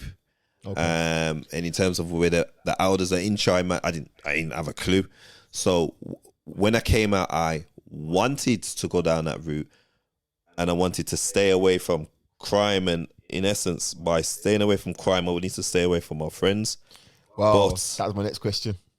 But it wasn't my time. It wasn't my time yet. Right, okay. So you just mentioned your friends. Did your friends play a role in that transition into being, well, I don't know how to word it. I don't want to say full on. What would the term be? A complete Muslim, a full on? Did your friends in any way, was it peer pressure that made you say, you know something? When I was in jail, yeah, it resonated with me. But now I'm back on road. You know what? I got my friends around. I need to be making money, so I'm gonna just do whatever. The peer pressure of making money was definitely there, and in terms of making money through the hustle, that's what I knew. That's the quickest way. My friends were my friends, and they were genuinely my friends. They just didn't have those same beliefs until one time I'm in a crack house. There's one guy I knew who turned Muslim that I used to go Little League with, and he was riding down. He used to ride past, and every so often we'll shout him, and he'll talk to me, and he'll drop some knowledge to me. And one time I was speaking to him, and I've gone back into the crack house to the lookout room, and my brethren's in there, and I was like, yo, I'm gonna turn Muslim. I'm gonna be Muslim on it. And he said he's gonna be Muslim on it. I'm like, what? And we and him, we got crack. I wouldn't be surprised if we had firearm. We're waiting for the next drug addict, and we're talking about, yo, we're gonna be Muslim, and we're gonna get married, and we're gonna have kids. And that's a true conversation. I'll never forget the conversation. And it was always in the back of my mind. But during this period now, it was intense. The shootings was, people were getting shot. It was, it was on sight. Both sides had weapons. It was a tough and intense period. And during that period, the enemy lines was being drawn. It wasn't drawn as such because I had brethren, they lived in Erdington. You know what I mean? There was JC man that lived in Top Handsworth. So, the lines were being carved out during that period there. Intense, man. Intense. And then it got to a stage where it was, you know what I mean? How old are you now? Sorry, when all that... 40. When all of this is... So this is more 19. This is more 19. So 1999, year 2000, that period there, it was intense. So I'm just, whenever somebody mentions a year in the 90s, I always think of music. What? It was garage then. So it was, yeah. It was garage. Heartless. That's when I just brought my turntables. I'm like, you know what? Yeah. I'm gonna do this DJing thing, and I'm gonna show something, man. You know what I mean? So, right, okay. It was garage, but for us it was also No Limit. I used to hate No Limit, man. It was No Limit and Cash Money. Oh, I hate all. You know what it was? I was at East Coast. Okay. I was at East Coast, man. Yeah. So for me, it was just all Mobb Deep, Wu-Tang, Nas. Anything out of Queensbridge, Fat Joe, Digging in the We Crates. were all Tupac, Death Row, West Side. I went West Side. I didn't like West Side. In fact, that's a lie. I like certain aspects of it, but I saw them as the bullies, which is why I didn't like them. And that's probably what it was. Right, you like because they were the bullies. Right, okay. So there's a bit in the book which talks about one of your releases from incarceration. Yeah. I'm not going to touch on that, but as a result of certain situations, you was actually homeless. Yeah. how does that work? Sorry, again, it's one of those things where I've been out. I should do it a lot more. Actually, been out and fed homeless people, whatever. And you always, well, I always think, how did you get here, and how do you survive? So my question to you is, I know how you got there, the reasons why. How was you surviving? I don't know and understand with the homeless that I see, you know, like for instance at the traffic lights and things like that. But because of my situation with the police and because of my situation with the conflict, in a sense, I voluntarily kind of made myself. I felt I had no choice, and I just ran out of options of places to go. And at the time, my wife, because I'd got married by then now, we had come back from abroad. So we'd come back from abroad and we're stopping in, we ran out of options. So she was in a hostel, and I couldn't stop in the hostel. If I could sneak in, then I get into the hostel. If I can't sneak in, then I go and sofa surf. And if no one doesn't answer the door, then I gotta survive. And basically that's what it was. And obviously, you know, living like that, it started to show itself. So that's where I mentioned certain things in the book, because it started to show itself. I think one thing that it showed or told me about your personality is, I think in a certain way you're like me, you're proud. So instead of having to beg a man for something, like, you know what? In this case, obviously, it's a sofa or a bed. You know what? I'll go and lie in the park. Yeah, but you know what? It was, because there were people that would have most definitely opened their door to me, and there were certain, you know what I mean, people that I would felt like, okay, they're opening, and I remember they got tired of me. You know what I mean? I rang the bell and the door's not answering. They got tired of me. Yeah. And at that period there, you know what I mean, there was no money running. But that is a true moment where after hardship comes ease, you know what I mean? Because the ease came, and it was a nice ease. Okay. Instagram people, I'm going to restart the live. So, and this is the final section now, where we talk about more modern day and what's going in Tanayah's life. So Instagram people, I'm going to start the feed again. Facebook people, I'm going to play a track. Just give me 5 minutes to restart the live. Check. Right, welcome back. Instagram people, the stream has just restarted. Everyone's coming back into the room. What we're going to do at the end, we've got about another 15 minutes to go. But if you've got any questions for Tanayah, drop them in the comments now. And we're gonna go through them. I know there's some questions that were asked earlier, but I'm not sure if I can scroll all the way back up. But yeah, if you've got any questions for Tanayah, be it about being part of the group, be it prison life, be it what he's now currently doing, which we're going to touch on, just drop them in the comments. Right. So. What year did you leave jail for the last time? 2010. Okay, so we're talking 10 years ago. Right, yeah. Okay. So how has life been since leaving? Because obviously we're talking a 10-year period. Yeah. There's a lot going on which we're going to touch on, but just in general, in terms of life, family, health, how has life been? Growth, you know. It's been growth.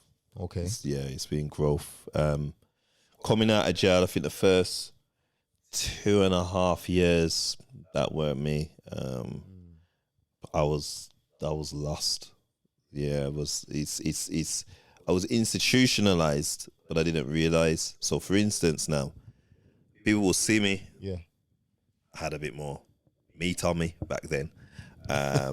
Looked a bit younger, so everyone will say, you're looking wild, da, da, da. Yeah. And I'd go home, and there was a TV in the corner of my room, and I'd position it just like a jail cell. Fucking hell. And I didn't connect the SCART lead to the TV and the DVD, and it used to just be there.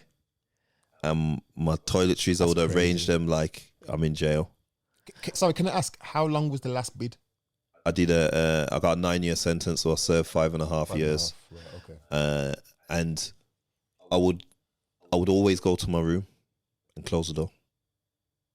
And that's what I would do in jail voluntarily. Because once I've done what I'm doing on the landing, I wasn't really too in a mingly with the guys in jail. So once I've done what I need to do, just go back in my cell and close my door.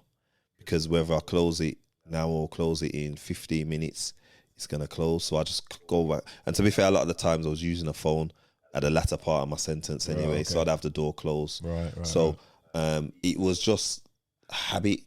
You know, people will come to the yard to see me, be there for a hot second, but then I found myself in my room. And, you know, eventually I started to like, when people saying you're always in your room, you know, people are coming to see you, and I start to like try to fight it and, you know, start to work my way. So about 2.5 years, there's a lot of things I was doing, which is from being institutionalized, and where I would have says, no, I'm not institutionalized, but I was institutionalized. And some of the decision making I made is very poor. Look back, be ashamed. It's because of, again, adjusting. And so eventually, you know, started to gain a sense of independence and knowing my worth, because now I'm getting involved in the work that I wanted to do. That's a big thing, you know. Knowing your worth, that's a massive thing. Yeah. And realizing you are somebody, and I don't have to go down that route. There are other options for me. Yes, I definitely. can be somebody else, you know what I mean? Yeah. Enough man from the ends, like, because we didn't have any role models as such. We never knew another way. You know what I mean? It's just like, I remember when I got my little, or when I was due to start a YTS scheme. Remember YTS? Yeah, I remember YTS schemes. When I was 16 and I was due to start a YTS, and I remember the wage was like £30 a week, YTS. And I thought, yo, when I start this, I'm going to be balling, you know? I'm going to be the man. You man can't tell me no. Watching the trainers coming, oh my God. £30 a week. But it's because you come from an environment where having £30 in your pocket at 15, 16, it meant something. The maddest thing is that YTS that I was supposed to start, because I went for another interview somewhere else from engineering, and they decided they wanted me. So now that £30 a week has become £150 a week. Oi. Yo. Back then, legit money. Yeah, then when I started working there, you start seeing little things like, oh, look at my man's car, and you live where? Solihull, where's that? Because you don't know at that age. Yeah. And I've been quite lucky because I've always worked or been educated around people who have done better. And I don't look at them in any envious way. I look at them like, yo, what do I need to do to that? Yeah, I've always been yeah. like that, you get me? Yeah. I've always been like that. But what's gone back to what you said, it's like sometimes we don't see anything else. So we just make the assumption, well, you know what? You know, I just chill outside the bookies and do, you know what I'm trying to say? Yeah, And it's the mindset is the key in it. It's ultimately mindset. So Yeah. and for me to have stepped away from the roads, it's because my mindset Yeah, man. changed. To remain resilient through the hardships, it's because of my mindset. To not get involved in some of the politics in jail, it's because of the mindset. And it's here. You know, when I come out, offers, you know, all of that rubbish. That's one of my questions. Yeah, but I set a plan, or I set a vision, had set some goals, what I wanted to achieve. And it's when I started to see them actually like come into life, like, oh, okay. So now I'm starting to run with that, and I ain't look back, bro. That's what it's all about, man. When you see that, Yeah. when you've worked hard at something and you see that little bit of progress, and you're like, yo, this actually works. Yeah. You know what it reminds me of? Going to the gym. Yeah. Because you see me, I was mager. I was maga. I always tell this story when I was in school, and I looked in the mirror at myself, and I thought I was a henchers, because you know you're watching wrestling and all these things, WWF. I thought I was a henchers. I looked in the mirror in PE, I'm like, yo, man's maga. I need to do something. And it's like going to the gym. You start going to the gym, and you're pushing the weights, and it's hard. It's hard, and the man has to spot you. When someone tells you, like, yo, you're going gym. I know. Yo, you're looking hench, you know, fam. And then what you say? Nah, I want to be like you, you know. I want to look like you. But same as going to the gym, you see that little bit of progress, and you see that it works. Yeah. You know what I mean? I can relate that to promoting events. When I first started, bruv, I can remember doing dances, and it's like, I'd have like 10 man in the dance. Serious. But because of how I am, I hate underachieving and losing. So that seeing the 10 man in it would hurt me. I'm like, you know what? Next time, I want 11 man. Yeah, you know what I mean? That's good, and, man. and that's how I've always been or tried to be with anything at all. Yeah.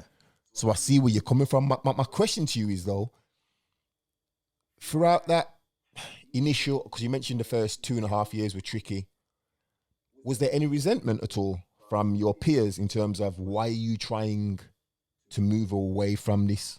You know, to be fair, like, because you have to go before that. It's 4 years I was on the run. So for 4 years, I'm on the run. See, I didn't want to say that because it was in the book, and you've just said it. Yeah, but, you know, 4 years I'm on the run. That's a period where I'm out, mate. I'm doing me. So there's resentment from that stage there, you know what I mean? And So also, so you wasn't really mixing with the man them at that time? nah, if I mix with them, I'm going to jail. They're gonna catch me. True. You know what I mean? And by now, you know what I mean, certain fallouts have taken place. So I'm just not in it. I'm not in it. You know, there's certain individuals I'm making links with. There's certain individuals to this day we tight. But in terms of that, no, I'm not interested. Not on that wave. But then I'm also a target because I'm now vulnerable in it. For real. So and then also I'm having to deal with the police wanting to get me. So the dynamics is mad. It was intense, but it's faith in it. It's faith because it's faith and it's the mindset changing and my mind believing in what that the creator's got me.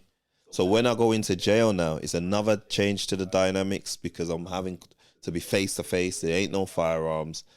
There are shanks. You know, there was a moment where I could have been juked up, but you know, thankfully, navigated through that situation. So by the time I've come out of jail, it's well established. That's 9.5 years.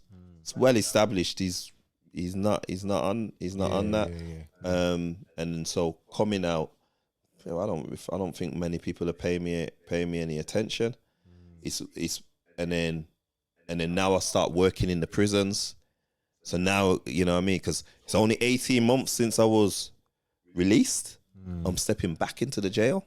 I was going to get onto that, into the green, you know, and seeing so many people that I've been a prisoner with, grown up with, some individuals that, you know, they were the characters, man. They were the guys in the ends, and you're seeing them in a vulnerable state because I've seen enough guys is in a state different to when you're a prisoner because I'm a member of staff. He got to the stage where I've got keys on my waist. I go anywhere I want in the jail. I'm sitting in certain, you know what I mean? I'm sitting in certain meetings, so I'm hearing certain information and I'm knowing certain things about certain people. Ooh, right, okay. That's you know, that's buried. It's buried. But that's where I've got to. So, you know, for some individuals, there is gonna be so. You never can please everyone, and so never bothered me. I've had so from a kid, so it's like people could be there chatting about it. Doesn't bother me. It's physically harming me. That's what's gonna bother me in it. So my thing is though, I took my responsibility in jail because this is a vision. This is a goal from a vision. So I took that responsibility very seriously, and the way I conducted myself enabled a lot of improvements and changes to happen for the prisoners. Yeah. So for me, I'm living out what I've wanted to. I'm living a dream now.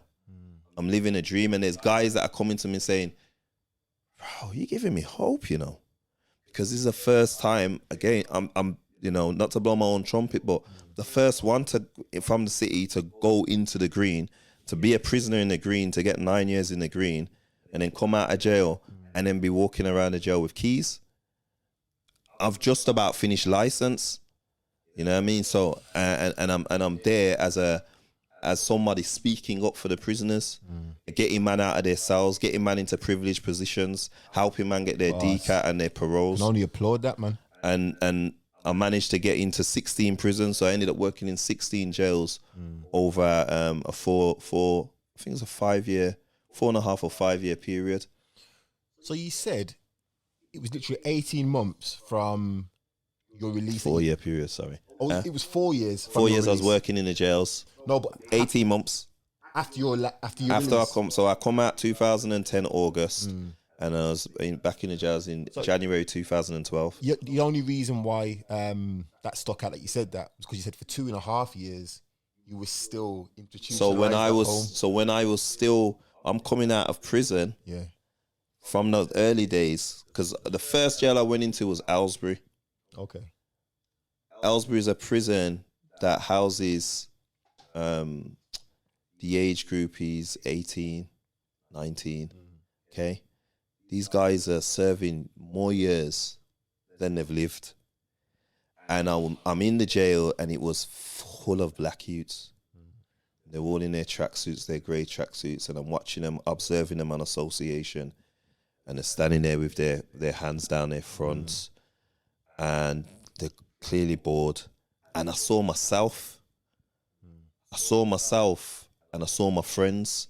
I'm thinking, wow, I'm here. I got this opportunity to be here. And these guys, some of them are serving 24 years, 25 years. They can't even comprehend what they've got to serve, because they're 18, 19 years old. They're probably 4 or 5 months into their sentence. They ain't got a clue what's facing them. A tear catch me. You know what I mean? A tear caught me. And then I would come out of jail from there, go working in the other prisons, and I was still emotionally connected. And coming out of jail and being a bit aggressive certain times, and you know what I mean? Like I'm still on the wing. You know, so that period there I was still adjusting. And by going into the prisons, it didn't necessarily help. Okay. I mean, I want to touch on more of what's going on now. How many gangs do you reckon there are in Birmingham right now? I ain't got a clue. Okay, I googled it today. They estimate there's around 40 gangs. Nah, I don't. Do you reckon more or less? Because they've got their definition of a gang. Well, they've actually, it was violent gangs. Nah, there ain't no 40 violent gangs. Me personally, in terms of when I think of inner city gangs, in fact, I think inner city goes out the door now, because Northfield and Wheeler Castle ain't inner city, is it? Well, it isn't, but when you look at, you know, I mean, that way. Yeah, things are going on over there, but I wouldn't class that as inner city. From the YouTube videos that I watch and things that I follow, in terms of what I know, probably about 15, 20. Yeah, I would go more for that. Yeah. But they've been saying it's 40, 44 for the past about 7 years. They've been saying that number. Right, now. okay. See, I didn't know that. So, you're old school, like myself. We're coming from a time when these gangs didn't exist. And as I said, it was groups of people. You were one of the original people who were involved in all of this. So, do you in any way feel guilty for today's gang violence in the city? I do I have to acknowledge and accept to myself that we played the role in this destruction because it wasn't happening before us. So this is only a continuation, in my opinion. You can change up the names, and yes, some of the other areas they mimic. So they did mimic because once they saw, once they seen B6 / representing, then another area wanted to represent, and then another area wanted to represent, and they just wanted to emulate and mimic, via YouTube, and then that constitutes then conflict because you got how you get views is conflict. So there's stepping stones and foundations and then blocks being built, and I'd have to say from my time, we played our role, man, and that's why I take what I do so seriously. And for me, it's my calling. I don't want nobody coming to me and saying, yo, I remember when you did this, in a negative way. I need you to say, I helped you. I need you to say, something of positive, because this is about legacy. And if you look at, this is 20 plus years, of all of this stuff that's going on. How the heck is a set of man from, let's say, them Handsworth, Ladywood, Handsworth, Winston Green, Hockley, it's all kind of one zone in it. How is there not even one building that the youths can go to? Not even one building that's owned by man. One building that's owned. I don't care about no business here and there and the rent and the lease. I'm on about how we don't even own one building. There is not even something that the youths them man was going college and putting gun in her hand, but yet was going college. When and then to this day, why have you changed that scenario? Have you changed that situation? Where's the employment opportunities for the youth? And ain't none of that going on. Nah, man, it's disgusting. And it's about legacy. And I'll tell you what, I'll go as far as saying, I remember a situation where two men from the same crew, their children are now in opposing crews, and one son stabbed the other son. Say that again. Because we're dealing with second generation now. No, say that again. So me and you are in a crew, and we rolling together from back then. Yeah. We've had children. We ain't been involved, in the upbringing of our children. And now our children are representing, one's representing the crew that we repped, the other's on the other side. And my child stabs your child. This is how far it goes. So what's the next thing is child kills. You understand? How does that work? Man wanted to get one over on the other side by linking their girls. And what were man doing? Breeding up the girls. So man, I got youths over that side, but you over here. That's nonsense, bro. And we don't have nothing because we understand generational wealth. It's bricks and mortar, bro. Yeah. How we don't got no bricks and mortar for our youth? Man, we're just focusing on the wrong things. And all these years, you're telling me with all the information, because now we're in this era where everyone seems to be woke. Everyone's woke. Still knowing that it's still doing jack. What we're doing, the amount of people that I've personally come man, I want you to come and speak to the youths, and I can't even do that because you're still on road faffing about, and I ain't putting you up on a pedestal in front of the young people because you're still messing about. You probably be the one to be selling them the drugs sooner or later. So that's where we are right now, and there's individuals that were because it's not just me. I want to just say shouts out to Craig Pinkney. I want to say shouts out to Avril and A-Vision, Nathan Dennis and First Class Foundation, Teswell, ACT-CIC, Seb, Sporting Elite, and loads more that are from our generation that are trying to, make difference and make a way around, whether it's mental health, sports, whatever it is. We're just trying to educate and help build up our youth, and we could do with more support from from them said people in the community. Considering the amount of people who have been involved in all of this, and the amount of people who have walked away from that life, there should be all 100 man doing what you man are doing. You get me? There should be, but again, what is their reason? Is it that they don't care, or they don't feel comfortable? They don't think they've got it within them? Because there's probably a multitude of reasons. I can't just believe every last man doesn't care. No, it is going to be a multitude of reasons, but men need to be men. And it's as simple as that. Men need to be men and stand up. And, you know, our women have gone through the same. They've gone through their trauma.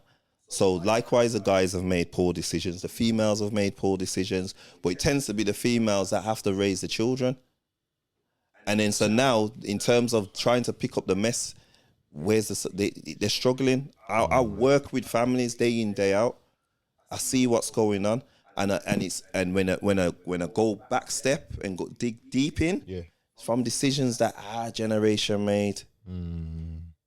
You know what I mean? Some of the root causes to it, and we can see that there's so many business opportunities for us as a people, but money's everywhere. we still trying to make sense of just the whole trauma and the mess. Yeah, but and everyone's on their own journey. Just because I've reached here doesn't mean everyone else should reach here. Yeah. Everyone's got their own journey. I'm just saying, for those that are still pushing, going on the youths, still encouraging them with that crap. Yes, you're in your 40 odds and you're still pushing. We were selling drugs back in our teens. How are you still selling drugs? There isn't another way. And then how we're gonna be then pushing that on the youth? I don't respect that. I'm not with it. I'm against it. And I'm not afraid to stand up and say I'm not with it, man. Yeah, man, it's a bit grimy still. You know what I mean? It's a bit grimy. Yeah. When we talk about youths and stuff, my son's 18 now. So I always think of my son, and I just think, imagine a man trying to do that. Like, I don't care who he is, and I'm not a bad man, but that can't. That's your boy, innit? That can't work. You get me? But again, we continue to have these lost generations because the men, and not all men. So I don't want to play this narrative, because sometimes, especially as black people, black fathers aren't there, and look at any group of people that happens. But for some reason, we fixate it on ourselves, like black dads. No, black dads are there. Yeah. There's a certain man who, for whatever reason, they're not doing their job, but that happens amongst all races. Don't get it twisted. Yeah. You know what I mean? But as men, we're not, or some men aren't stepping up to the plate. And that's, as far as I'm concerned, one of the main contributing factors to why the youths them are going on like they're going on. We're very fragmented. We don't, when we say community, I personally don't think we actually have a community. Nah. So we are very fragmented, and naturally from that fragmentation, it's all of this mess, and it's gonna require certain individuals to lay the foundations, and then others to put the bricks on. And big up Cypher, who with the Legacy Center. He's trying, and we gotta support what he's doing, and all the others that are trying to do something for that's ultimately bringing together back a community. We have to support and get behind them. It's mad, actually. I drove past my old stomping ground, Newtown Community Centre. You know what? Shout out to Newtown Community Centre. You know what I mean? That's where was it a Friday? I don't know what day it was. I think it was a Tuesday and a Friday, whatever. But we used to go community centre, and I remember that used to keep at least 20 man them like off the road. We're in there playing pool, we're doing whatever, then we'd have excursions, 6 weeks holidays. We're either down Newtown Community Centre or we're over at Holt Community Centre. You know what I mean? It's like, do these things even still happen? But it was sad driving past Newtown Community Centre see it boarded up because they're knocking it down, I believe, and turning it into some apartments or something. Regentification. So Newtown Community Centre, that's gone. That's like a staple for the youths in the area. So they've replaced that with the lighthouse. Okay, yeah. Do you know They what? replaced that with the lighthouse. The only Right. thing is they're selective on. Yes, I said it. They're selective with the young people that can go in the building. So What's the criteria? Just don't be one of the main buds that are known. Okay. They're selective. Thankfully, we've got a building in Nechells. We ain't selective. So from amongst what I'm doing is we have a building, 49 Nechells Park Road, and in that building we are housed. So TSA Sports and Education is my company, and that was my next question. Let me throw the question at you. Go on. Right? You are the founder of TSA Sports and Education. Can you explain exactly what that is, what you do? AKA TSA Projects. So we're organization, non-profit organization supporting development of young people through sports and education. So whether it's in schools, colleges, prisons, the community, we're trying to support young people, helping them build their life skills and using sport as a tool for engagement. Right, okay. We are in the Free at Last building on Nechells Park Road. Okay. We have a fully functioning recording studio there. Yes. Okay. We have a DJ booth in the building. We have a function room. You got a podcast room there? Come true. We have a function room, just shy of a sports hall. So a number of activities. COVID's being a bugger, but at the same time, if you look in the government guidelines, there are ways that you can enable things to still take place, that the young people that need that support can still benefit. We've got children's playroom for toddlers. We've got a 14.5 meter climbing wall, indoor climbing wall, the tallest in the West Midlands. We've been putting on, every Thursday, the sports club, table tennis, pool table, the climbing wall. We've got the computers, whether it's PlayStation 5, PlayStation 4, Xbox. Wait a minute, you got PlayStation 5 over there? PlayStation 5 I'm there coming. now. I'm coming. We even got Street Fighter arcade machine in the building. Old school. Serious old school. We're there to offer mentoring support and just as a space, as a youth club where young people can come and engage and have fun and just do their thing. That deserves a big up, man. Just do their thing. We work in a number of schools in Birmingham, London and across the country. We work with the children's services. We work with the youth offending services. This is proper, we work with a number of other organisations. Big up each and every one of those organisations out there in the community, because there's a lot that's really trying. They're really trying, but each and every one's small. And to me, again, even amongst the black community where we've set up these non-profit orgs, and again, there's still a lot of fragmentation, but there are some of us that's trying to bring things closer and for us to work together. So yeah. So two comments. Natasha said, we ran a basketball tournament at Lighthouse. They weren't easy, but we done it in the end. Big up, Tasha, man. Yeah, so big up. And when you do your next tournament, please can we know so that we can get involved and have a team, please. Well, TSAprojects.uk. I was like, Tarn is asking, everything you've just mentioned, where is that advertised? You've got the Instagram page, haven't you? So there's at TSA Projects UK on Instagram, at TSA Projects UK on Twitter, and then there's myself, Tanayah. I think it's at Tanayah TSA or at Tanayah Sam on the social medias, on all the social medias. So yeah. So someone on Instagram says, what about the adults? So here, what with the adults, I'm actually gonna set up a Domino's club for those who Domino's, like slap a six. I'm coming through like pork pie from Desmond's. Climbing wall has been available for the adults. What we was doing was and this was pre-COVID, and it's funny because we was actually gonna start it in January, but tier 4. But on a Saturday, parents would come with their children and climb the wall. So you know what I mean, parents and the children climbing the I wall, will and come it's there with my real son. fun. I'll come there with my son, you know. It's fun. Parents can come and play table tennis with your children, you know. So yeah, man. And you've said it's non-profits again. Is that essentially a charity then? Yeah, we're a charity, but we're not registered as a charity because you got community interests.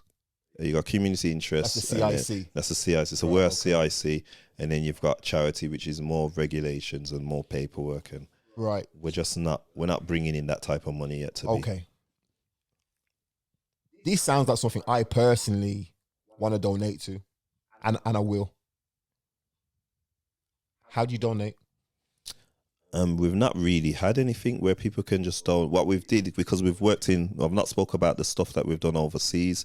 So we set up a project in the Gambia last October because there was a number of orphans. Unfortunately over there's a lot of orphans, and so we was working with one footwear, just simple footwear for them. You know, simple clothes. Yeah, simple stuff like that, bedding. People asking in the comments, how do we donate?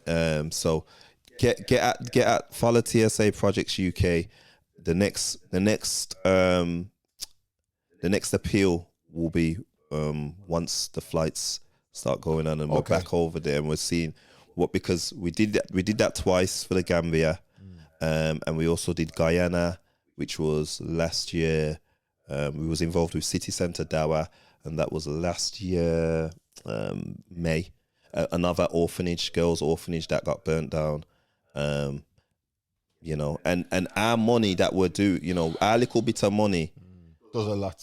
It does a lot. Yeah. Does a lot. Yeah. It does a lot. But there's a number of charities that are doing great stuff, like continuously over there, like the Spot Project, which you can find them on Instagram, Spot Project, and also City Centre Dawa, because those are two charities that I'm fully supporting with what they do. People, remember, if you've got any questions, put your question in the comments. I know there's a couple, like probably like an hour and a half ago, but if you can just type them in, I'll ask Tanayah the questions, because I've personally only got two more to ask him. So anything you want to ask him, drop the comments in. Right, where did you get the motivation from to write this book? I will forever harp on about this book, because I am not a reader. I'm more of a man to watch a documentary and make mental notes. Yeah. That's me. But from when I opened the book and I started the first chapter, I was hooked, bruv. So for you who haven't purchased the book, go on to Amazon. The book is called After Hardship Comes Ease. Yeah. I think it's $9.99, or you can download it for your Kindle thing. But get the hard. Is this called hardback? Softback? Softback, yeah. Get the softback. It's soft. It's nice. This is the one you want. You know what I mean? And then you can give it to the youths to read, because that's probably as a parent, read it. It's nostalgic for certain people of a certain era. Give this to the youths to read. Trust me, it's a very, very deep book. Very, very deep book. But where did your motivation come from to actually write this? Because you didn't have to do this. You could have just come out. You're obviously working with the prisons. You're getting on with your life, and you're a busy man. So why the book? It's the growth, really, in terms of for my personal journey. And I think, all this hush within the city, there's a lot of lessons that people can gain from what's taken place and how we can better support our young people. Teachers can understand why a young person is just wilding out in class all of a sudden. Might be something that's happened at home, might be something that's happened in the community. Instead of putting them in isolation, when you try and speak to them, and I feel like different people can get different things from the book.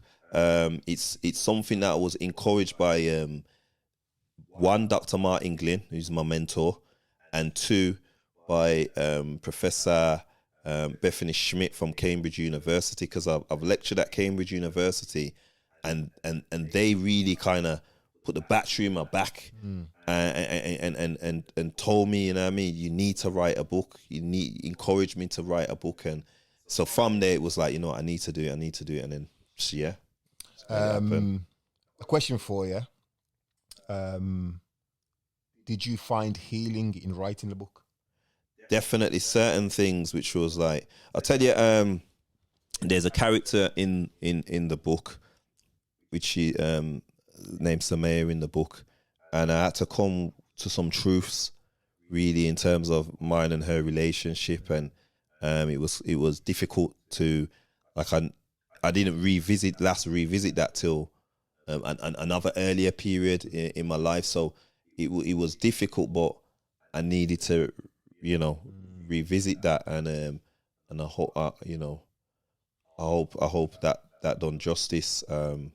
And I was just trying to be honest, to be fair, again, and lessons that some young people can learn in terms of relationships. And so, yeah, man. When I read the book and got to the end, and I turned the page and something's written, and I was just like, because what happened was I missed the bit in the book which relates to what is written at the end.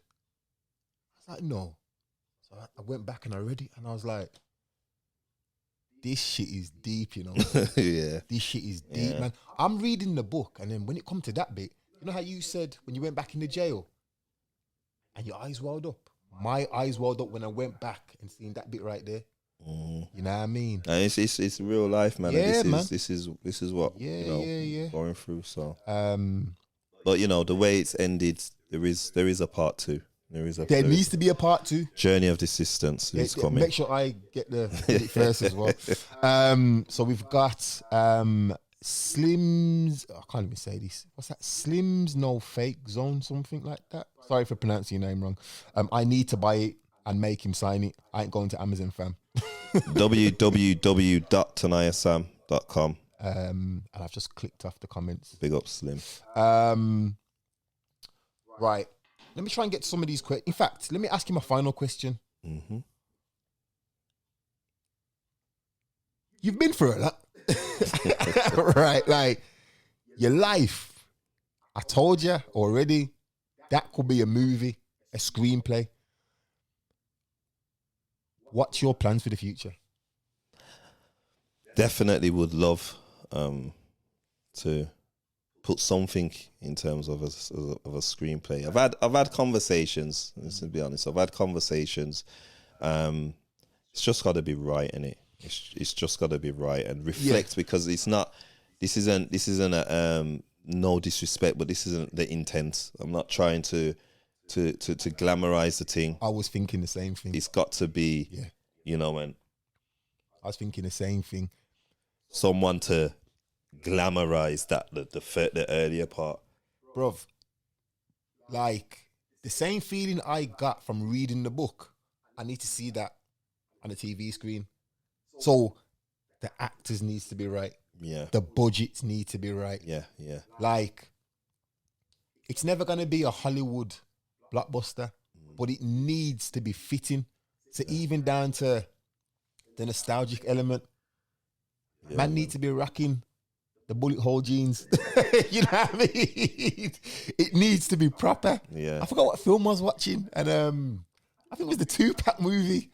Someone had the iPhone in the Tupac movie. I'm like, what do you do? Yeah. iPhones weren't out then. Yeah. Do you know what I mean? Mm-hmm. It all needs to marry up proper. But sure, I'd love to see it personally. I'd love to, and that's why it's written as a day. Each chapter's a day, because that I did have it in mind, as you know what I mean.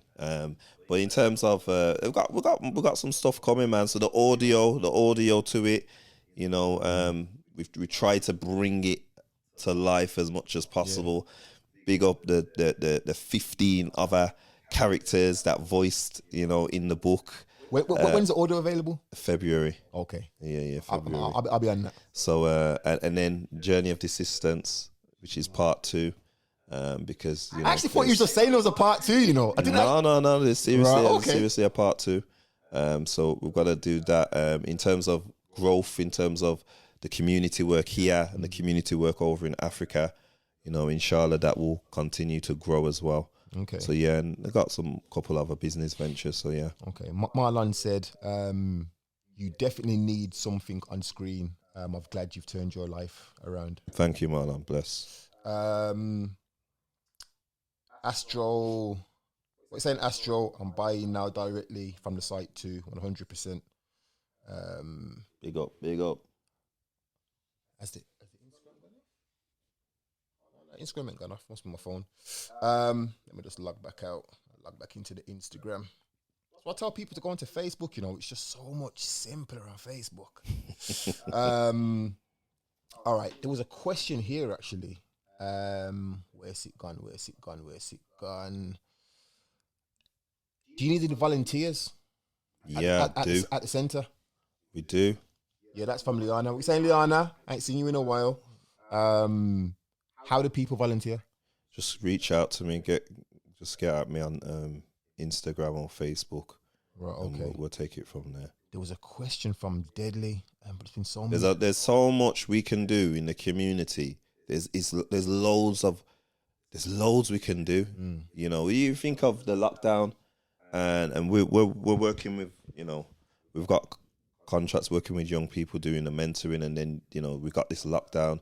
So you would think most people, what I see in most organizations was they just stopped and just halted. But what about the young people? We saw the levels of violence with young people. I seen a bag of madness going on in lockdown. So we brought bikes because it's a sport, keeps you physically fit, you know what I mean, having a workout, and you're able to socially distance and have a conversation. But there's only so many people with the team that we've got. There's only so many we can reach. Like peeps, like, come on, man. And you might have ideas, and I might have the way to make it happen. Let's come together. That's, you know. Got Rose here saying Tanayah came to speak to our staff. Tanayah came to speak at our staff conference at West Bromwich Albion last year. I remember that. It was a heartwarming and inspirational. It was heartwarming, inspirational to hear his story and what he's now doing for young people. I admire what he's doing and wish him every success in the future. We need more men like him. Thank you. Deadly had a comment, man, and there's been so many. Big up Deadly. There's been so many comments. I can't scroll back to it. Deadly, if you're still locked in, can you retype your comment? We'll try and read some of these other things that people have put. So Neeks has put, is the activities only for children in Birmingham or out of Birmingham? And also, what do you do for children with special needs? I would say in terms of the special needs area, the organisation that we partner with in the building, Free at Last, would be more suitable. They're more equipped around that, but it's, again, still utilising our services to support. So what was the other part? Outside Birmingham, yeah, young people from outside of Birmingham come to us. Right, okay. Get in touch. Deborah just purchased a book on Amazon. Thank you. It's probably better for them to go to your website, isn't it? If they go to my website, it's the money's more for myself. Right, okay. In terms of the book, because the percentage is smaller with Amazon, but it's all love either way. The main thing is that they're getting the book because the book is I'm not trying to be a millionaire. No. The only reason I'm saying that is because I used to sell on Amazon.